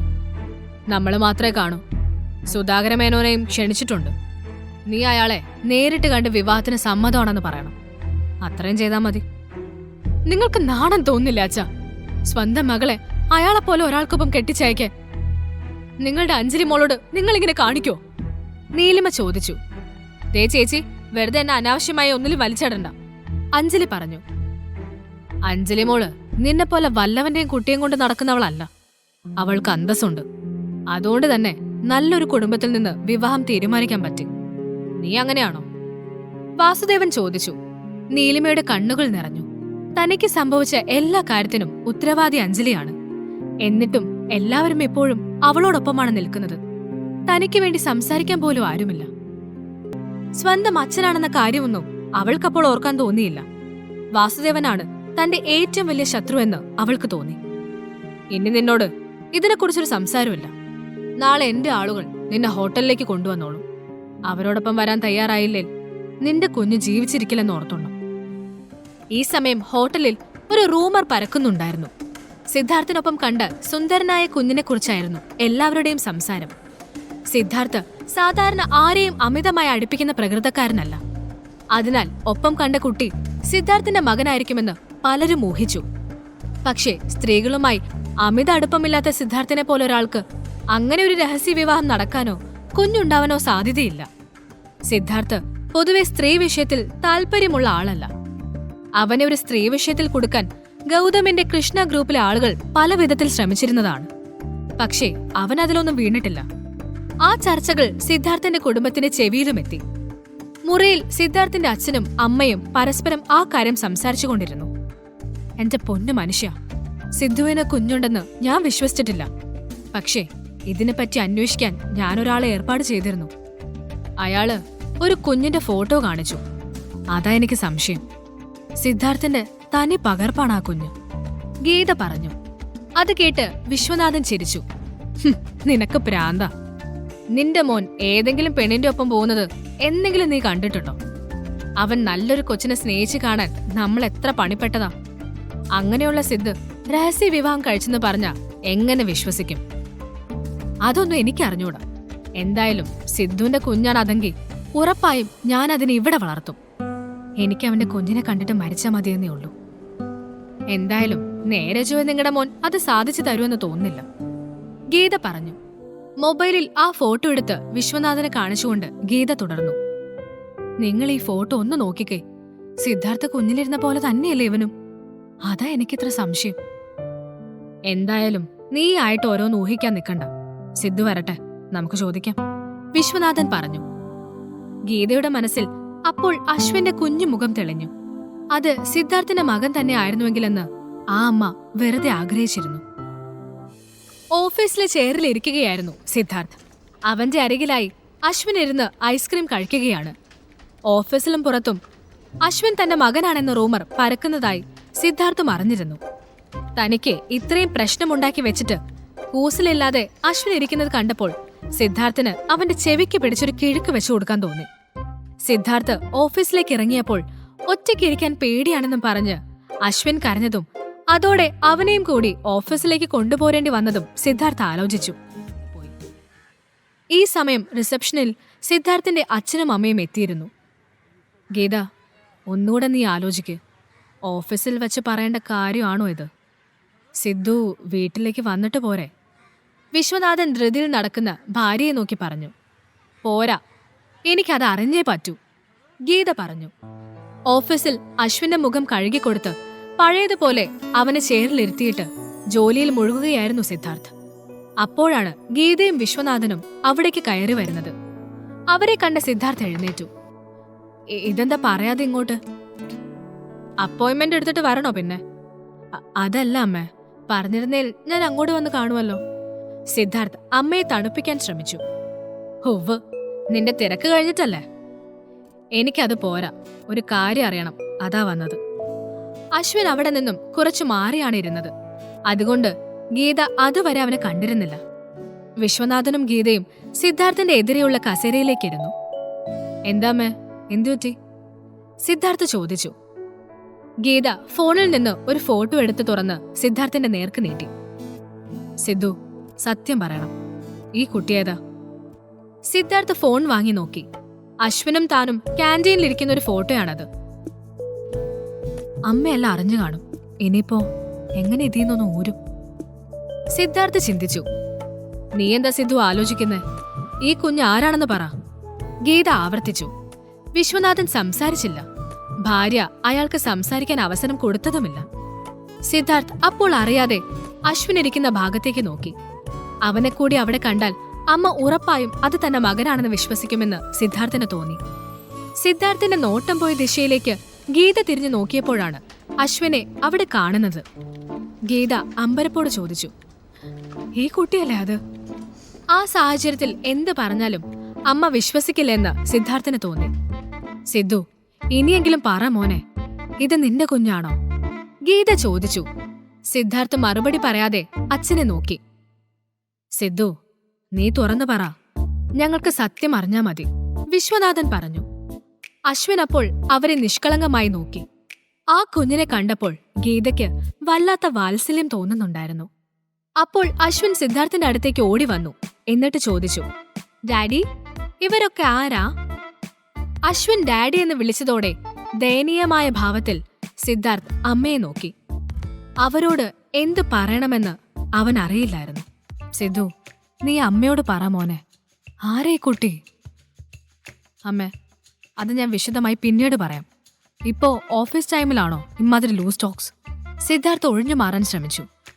അശ്വിന്റെ മുന്നിൽ വെച്ച് വീണ്ടും ഞാൻ നിന്റെ ഡാഡിയല്ലെന്ന് പറയാൻ ആ സമയം സിദ്ധാർത്ഥിന് അല്പം ബുദ്ധിമുട്ട് തോന്നി. സിദ്ധു, ഇത് ലൂസ് ടോക്ക് ആണോ? ഈ കുഞ്ഞ് നിന്നെ അച്ഛ എന്ന് വിളിക്കുന്നു, പക്ഷെ നീ അത് സമ്മതിക്കുന്നില്ല. ഞങ്ങൾ എന്താ മനസ്സിലാക്കണ്ടേ? ഗീത ചോദിച്ചു. അമ്മയ്ക്ക് തോന്നുന്നത് എന്താണെന്ന് വെച്ചാ വിശ്വസിക്ക്. എനിക്ക് വേറെ പണിയുണ്ട്. സിദ്ധു, ഇത് ചെറിയ കാര്യമല്ല. എന്തെങ്കിലും അബദ്ധം പറ്റിയിട്ടുണ്ടോ നിനക്ക്? ഉണ്ടെങ്കിൽ തുറന്നു പറ, വിശ്വനാഥൻ ചോദിച്ചു. സിദ്ധാർത്ഥ് ഒന്നും മിണ്ടിയില്ല. മോനെ പറയടാ, ഇവൻ നിന്റെ മോനാണോ? ഗീത വീണ്ടും ചോദിച്ചു. സിദ്ധാർത്ഥ് അപ്പോൾ അശ്വിനെ നോക്കി. അശ്വിൻ കൗതുകത്തോടെ ചോദിച്ചു, ഡാഡി, ഇതെന്റെ മുത്തശ്ശനും മുത്തശ്ശിയാണോ? അശ്വിൻ നിഷ്കളങ്കമായി ചോദിച്ചത് കേട്ട് ഗീതയും വിശ്വനാഥനും ആ കുഞ്ഞിനെ അടുത്തേക്ക് വിളിച്ചു. കുഞ്ഞിന്റെ പേരെന്താ? അശ്വിൻ. എന്റെ അമ്മ എന്നെ അച്ചുന്നാ വിളിക്കുന്നെ. ആഹാ, മോന്റെ അമ്മ എവിടെയാ? വിശ്വനാഥൻ ചോദിച്ചു. എന്റെ അമ്മ ആരോ പിടിച്ചോണ്ട് പോയി. ഡാഡി പോയി രക്ഷിക്കുമല്ലോ. അത് കേട്ട് ഗീത സിദ്ധാർത്ഥിന്റെ നേർക്ക് നോക്കി. സിദ്ധാർത്ഥ്, ഈ കുഞ്ഞ് നീ അതിന്റെ അച്ഛനാണെന്ന് ഉറച്ചു വിശ്വസിക്കുന്നതിൽ എന്തെങ്കിലും കാര്യം കാണില്ലേ? ഗീത ചോദിച്ചു. ഇനിയും അത് സമ്മതിച്ചു കൊടുത്താൽ വലിയ പ്രശ്നങ്ങൾ ജീവിതത്തിൽ ഉണ്ടാവുമെന്ന് ഉറപ്പായപ്പോൾ സിദ്ധാർത്ഥ് തുറന്നു പറഞ്ഞു. എന്റെ അമ്മേ, ഇതെന്റെ കുഞ്ഞല്ല. ഇവൻ ആദ്യമായി കണ്ടപ്പോൾ മുതൽ എന്നെ ഡാഡി എന്നാ വിളിക്കുന്നത്. എന്നെ നിങ്ങൾക്ക് അറിയാവുന്നതല്ലേ. ഇതുവരെ ബോധത്തോടെ ഞാനങ്ങനെ ഒരു തെറ്റ് ചെയ്തിട്ടില്ല. ഇനി അഥവാ അങ്ങനെ പറ്റിയിട്ടുണ്ടെങ്കിൽ ആ കുഞ്ഞിനെ ഞാൻ അംഗീകരിക്കാതിരിക്കുവോ? സിദ്ധാർത്ഥ് കള്ളം പറയുന്നവനല്ല. അതുകൊണ്ട് അവൻ പറയുന്നത് സത്യമാണെന്ന് ഗീതയ്ക്കും വിശ്വനാഥനും തോന്നി. ബോധത്തോടെ താൻ തെറ്റു ചെയ്തിട്ടില്ലെന്ന് ഉറപ്പിച്ചു പറഞ്ഞ സിദ്ധാർത്ഥിന് 5 വർഷം മുൻപ് അബോധാവസ്ഥയിൽ ഒരു പെണ്ണിനോടൊപ്പം കഴിഞ്ഞ കാര്യം ഓർമ്മയിലേക്ക് വന്നു. അവൻ പെട്ടെന്ന് അശ്വിനോട് ചോദിച്ചു, അച്ചു, മോൻ എത്ര വയസ്സുണ്ട്? അശ്വിൻ അത് കേട്ട് സിദ്ധാർത്ഥിന്റെ നേർക്ക് നോക്കി. 4 വയസ്സു, അശ്വിൻ പറഞ്ഞു. അത് കേട്ടപ്പോൾ സിദ്ധാർത്ഥിന്റെ മുഖത്ത് എന്തൊക്കെയോ ഭാവങ്ങൾ മിന്നിമറിഞ്ഞു.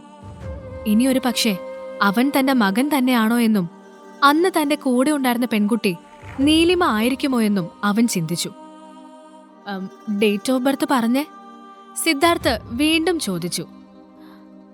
ഡിസംബർ 5, അശ്വിൻ പറഞ്ഞു. അത് കേട്ടതോടെ സിദ്ധാർത്ഥ് കണക്ക് കൂട്ടി. അല്ല, അശ്വിൻ തന്റെ മകനല്ല, സിദ്ധാർത്ഥ് മനസ്സിൽ പറഞ്ഞു. പക്ഷേ നീലിമ മാസം തികയാതെയാണ് അവനെ പ്രസവിച്ചതെന്ന കാര്യം അവൻ അറിയില്ലായിരുന്നു. സിദ്ധു, ഈ കുഞ്ഞിന് നിന്റെ മുഖഛായുണ്ട്. അതാ ഞാനങ്ങനൊക്കെ പറഞ്ഞത്. ഗീത സിദ്ധാർത്ഥിന്റെ നേർക്ക് നോക്കി പറഞ്ഞു. അത് എന്താന്ന് അറിയില്ല അമ്മേ. അല്ല, ഇവന്റെ അമ്മയെ കണ്ടുപിടിക്കണ്ടേ? എന്നാലും പാവം കുഞ്ഞ് അവന്റെ അമ്മയെയും അച്ഛനെയും കാണാൻ എത്ര ആഗ്രഹിക്കുന്നുണ്ടാവും. പിറ്റേന്ന് നീലിമയെ പൂട്ടിയ മുറിയിലേക്ക് ഒരാൾ കടന്നു വന്നു. നീലിമയെ കൂട്ടിക്കൊണ്ടുപോവാൻ വാസുദേവൻ അയച്ച ആളായിരുന്നു അത്. നീലിമയ്ക്ക് തല ഉയർത്തി നോക്കാൻ പോലും ശേഷിയുണ്ടായിരുന്നില്ല. വാസുദേവൻ അയച്ച ആൾ നീലിമയെ അവിടെ നിന്നും ഹോട്ടൽ ബ്ലൂ ലഗൂണിലേക്ക് കൂട്ടിക്കൊണ്ടുപോയി. ആ ഹോട്ടലിൽ നിന്ന് എങ്ങനെയെങ്കിലും രക്ഷപ്പെടാനുള്ള ചിന്തയിൽ നീലിമ അയാൾക്കൊപ്പം ഹാളിലേക്ക് ചെന്നു. അപ്പോൾ അവിടെ ഒരു ടേബിളിൽ വാസുദേവനും സുധാകരനും സംസാരിക്കുകയായിരുന്നു. നീലിമയെ കണ്ടവർ രണ്ടുപേരും പരസ്പരം നോക്കി പുഞ്ചിരിച്ചു. അപ്പോൾ വാസുദേവൻ പറഞ്ഞു, താ വന്നല്ലോ. നീലിമ അത് കേട്ട് പുച്ഛത്തോടെ അയാളെ രൂക്ഷമായി നോക്കി. കേട്ടോ മോളെ, സുധാകരൻ നിന്നെ കാണാൻ തിടുക്കപ്പെട്ടിരിക്കുമായിരുന്നു, വാസുദേവൻ പറഞ്ഞു. ആണോ അങ്കിൾ? നീലിമ അയാളെ പരിഹസിച്ചു. അല്ല, ഈ കൊച്ചിന് മുഖം എന്താ കടുന്നല് കുത്തിയതുപോലെ? സുധാകര മേനോൻ ചോദിച്ചു. അത് അവളും ഞാനും ഇന്നൊരു ചെറിയ വഴക്കുണ്ടായി, അതിന്റെ പിണക്കത്തിലാ. പിന്നെ ഇവള് വലിയ വാശിക്കാരിയാ കേട്ടോ സുധാകര. താൻ കുറച്ച് പാടുപെടും. അതൊന്നും സാരമില്ലടോ. പാടുപെട്ടാലെന്താ, കൊച്ചു രാജകുമാരിയെ പോലെയല്ലേ. ഇവൾക്ക് വേണ്ടി ഞാൻ ഇത്തിരി പാടുപെടാൻ തന്നെ തീരുമാനിച്ചു. സുധാകര മേനോൻ നീലിമയുടെ ശരീരം നോക്കിയാണ് അത് പറഞ്ഞത്. നീലിമയ്ക്ക് അത് കണ്ടപ്പോൾ അറപ്പ് തോന്നി. അവൾ നിൽക്കുന്നതിന്റെ എതിരെ ഒരു ടേബിളിൽ സിദ്ധാർത്ഥ് ഇരിപ്പുണ്ടായിരുന്നു. നീലിമ അവനെ കണ്ടില്ല. സിദ്ധാർത്ഥ് നീലിമയെ തന്നെ ശ്രദ്ധിക്കുന്നുണ്ട്. അവിടെ ഒരു കോൺഫറൻസിൽ പങ്കെടുക്കാനായി എത്തിയതാണ് അവൻ. ഭക്ഷണം കഴിക്കാനായി VIP റെസ്റ്റോറന്റിലേക്ക് യാദൃശ്ചികമായി വന്നപ്പോഴാണ് സുധാകര മേനോന്റൊപ്പം നീലിമയെ അവൻ കാണുന്നത്. അവളെ അവളുടെ അച്ഛൻ ഭീഷണിപ്പെടുത്തി കൊണ്ടുവന്നതാണ് എന്നവന് അവളുടെ പെരുമാറ്റം കണ്ടപ്പോൾ തന്നെ മനസ്സിലായി. നീലിമ ഇരിക്കെ, സുധാകര മേനോൻ പറഞ്ഞു. നീലിമ അയാളോട് സംസാരിച്ചില്ല. അയാൾ പറഞ്ഞത് കേട്ടതായി പോലും ഭാവിച്ചില്ല. അത് കണ്ട് വാസുദേവന് ഭയങ്കര ദേഷ്യം തോന്നി. സുധാകര മേനോൻ നീലിമയുടെ ശരീരത്തിലേക്ക് വീണ്ടും നോക്കി. അവളെ എത്രയും വേഗം സ്വന്തമാക്കാൻ അയാളുടെ മനസ്സ് ആഗ്രഹിച്ചു. വഷളൻ ചിരിയോടെ അവളെ നോക്കി ആസ്വദിക്കുന്ന സുധാകര മേനോനെ സിദ്ധാർത്ഥ് ശ്രദ്ധിക്കുന്നുണ്ടായിരുന്നു. അവന് അയാളെ എടുത്ത് ചുവരിലടിക്കാനുള്ള അത്രയും ദേഷ്യം തോന്നി. അപ്പോഴാണ് സുധാകര മേനോൻ അവളുടെ കയ്യിൽ കയറി പിടിച്ചത്. നീലിമ ഇരിക്കേ. അയാൾ അധികാരത്തോടെ അവളുടെ ശരീരം തന്നിലേക്ക് ചേർക്കാൻ ശ്രമിച്ചുകൊണ്ട് പറഞ്ഞു. ശരീരത്തിൽ അയാൾ സ്പർശിച്ചപ്പോൾ നീലിമയുടെ സകല നിയന്ത്രണവും തെറ്റി. അവൾ അയാളെ ശക്തിയിൽ പിന്നിലേക്ക് തള്ളി. സുധാകര മേനോൻ ടേബിളിൽ ചെന്ന് വീണു. അവിടെ ഉണ്ടായിരുന്ന പ്ലേറ്റുകളും ഗ്ലാസുകളുമെല്ലാം നിലത്ത് വീണ് പൊട്ടി. എടി അഹങ്കാരി, എന്താ നീ കാണിച്ചത്? മകളെ അയാൾ കയ്യേറ്റം ചെയ്യാൻ ശ്രമിച്ചതുപോലും വാസുദേവന് പ്രശ്നമല്ലായിരുന്നു. അത് കേട്ട് ദേഷ്യം വന്ന നീലിമ ടേബിളിലിരുന്ന വെള്ളമെടുത്ത് അച്ഛന്റെ മുഖത്തൊഴിച്ചു. എന്നിട്ട് പുറത്തേക്കോടി. പിടിക്കട അവളെ! വാസുദേവൻ കൂട്ടാളികളോട് അലറി. വാസുദേവന്റെ ഗുണ്ടകൾ തന്നെ അന്വേഷിച്ച് നടക്കുന്നത് കണ്ട നീലിമ റോഡിന്റെ അരികിലൂടെ ഓടി. പെട്ടെന്ന് അവൾക്ക് തൊട്ടുമുന്നിൽ ഒരു വാഹനം വന്നു നിന്നു. തന്നെ പിടിക്കാൻ പുറകെ വന്ന വാസുദേവനായിരിക്കും അതിലെന്നാണ് അവൾ പ്രതീക്ഷിച്ചത്. പക്ഷേ കാറിന്റെ ഡോറ് തുറന്ന് പുറത്തേക്കിറങ്ങി വന്നത് സിദ്ധാർത്ഥ വിശ്വയായിരുന്നു. അവനെ അവിടെ കണ്ട നീലിമ അമ്പരന്ന് അവനെ നോക്കി. എന്ത് നോക്കി നിൽക്കുക? വന്ന് വണ്ടി കയറും, സിദ്ധാർത്ഥ പറഞ്ഞു. നീലിമ ഒന്ന് മടിച്ചു നിന്നു. എനിക്ക് നിങ്ങളുടെ സഹായമൊന്നും വേണ്ട, താങ്ക്സ്. സിദ്ധാർത്ഥന് അത് കേട്ട് ചിരിയാണ് വന്നത്. ശരി, വേണ്ടെങ്കിൽ വേണ്ട, പക്ഷേ എനിക്ക് തന്നെ സഹായിച്ചേ പറ്റൂ. സിദ്ധാർത്ഥ അതും പറഞ്ഞുകൊണ്ട് നീലിമയുടെ വലതു കൈയിൽ പിടിച്ച് അവളെ വണ്ടിയിലേക്ക് വലിച്ചിട്ടു. ഈ കഥ തുടർന്ന് കേൾക്കുന്നതിനായി ഇപ്പോൾ തന്നെ പോക്കറ്റ് FM ആപ്പ് ഇൻസ്റ്റാൾ ചെയ്യൂ. Link in description.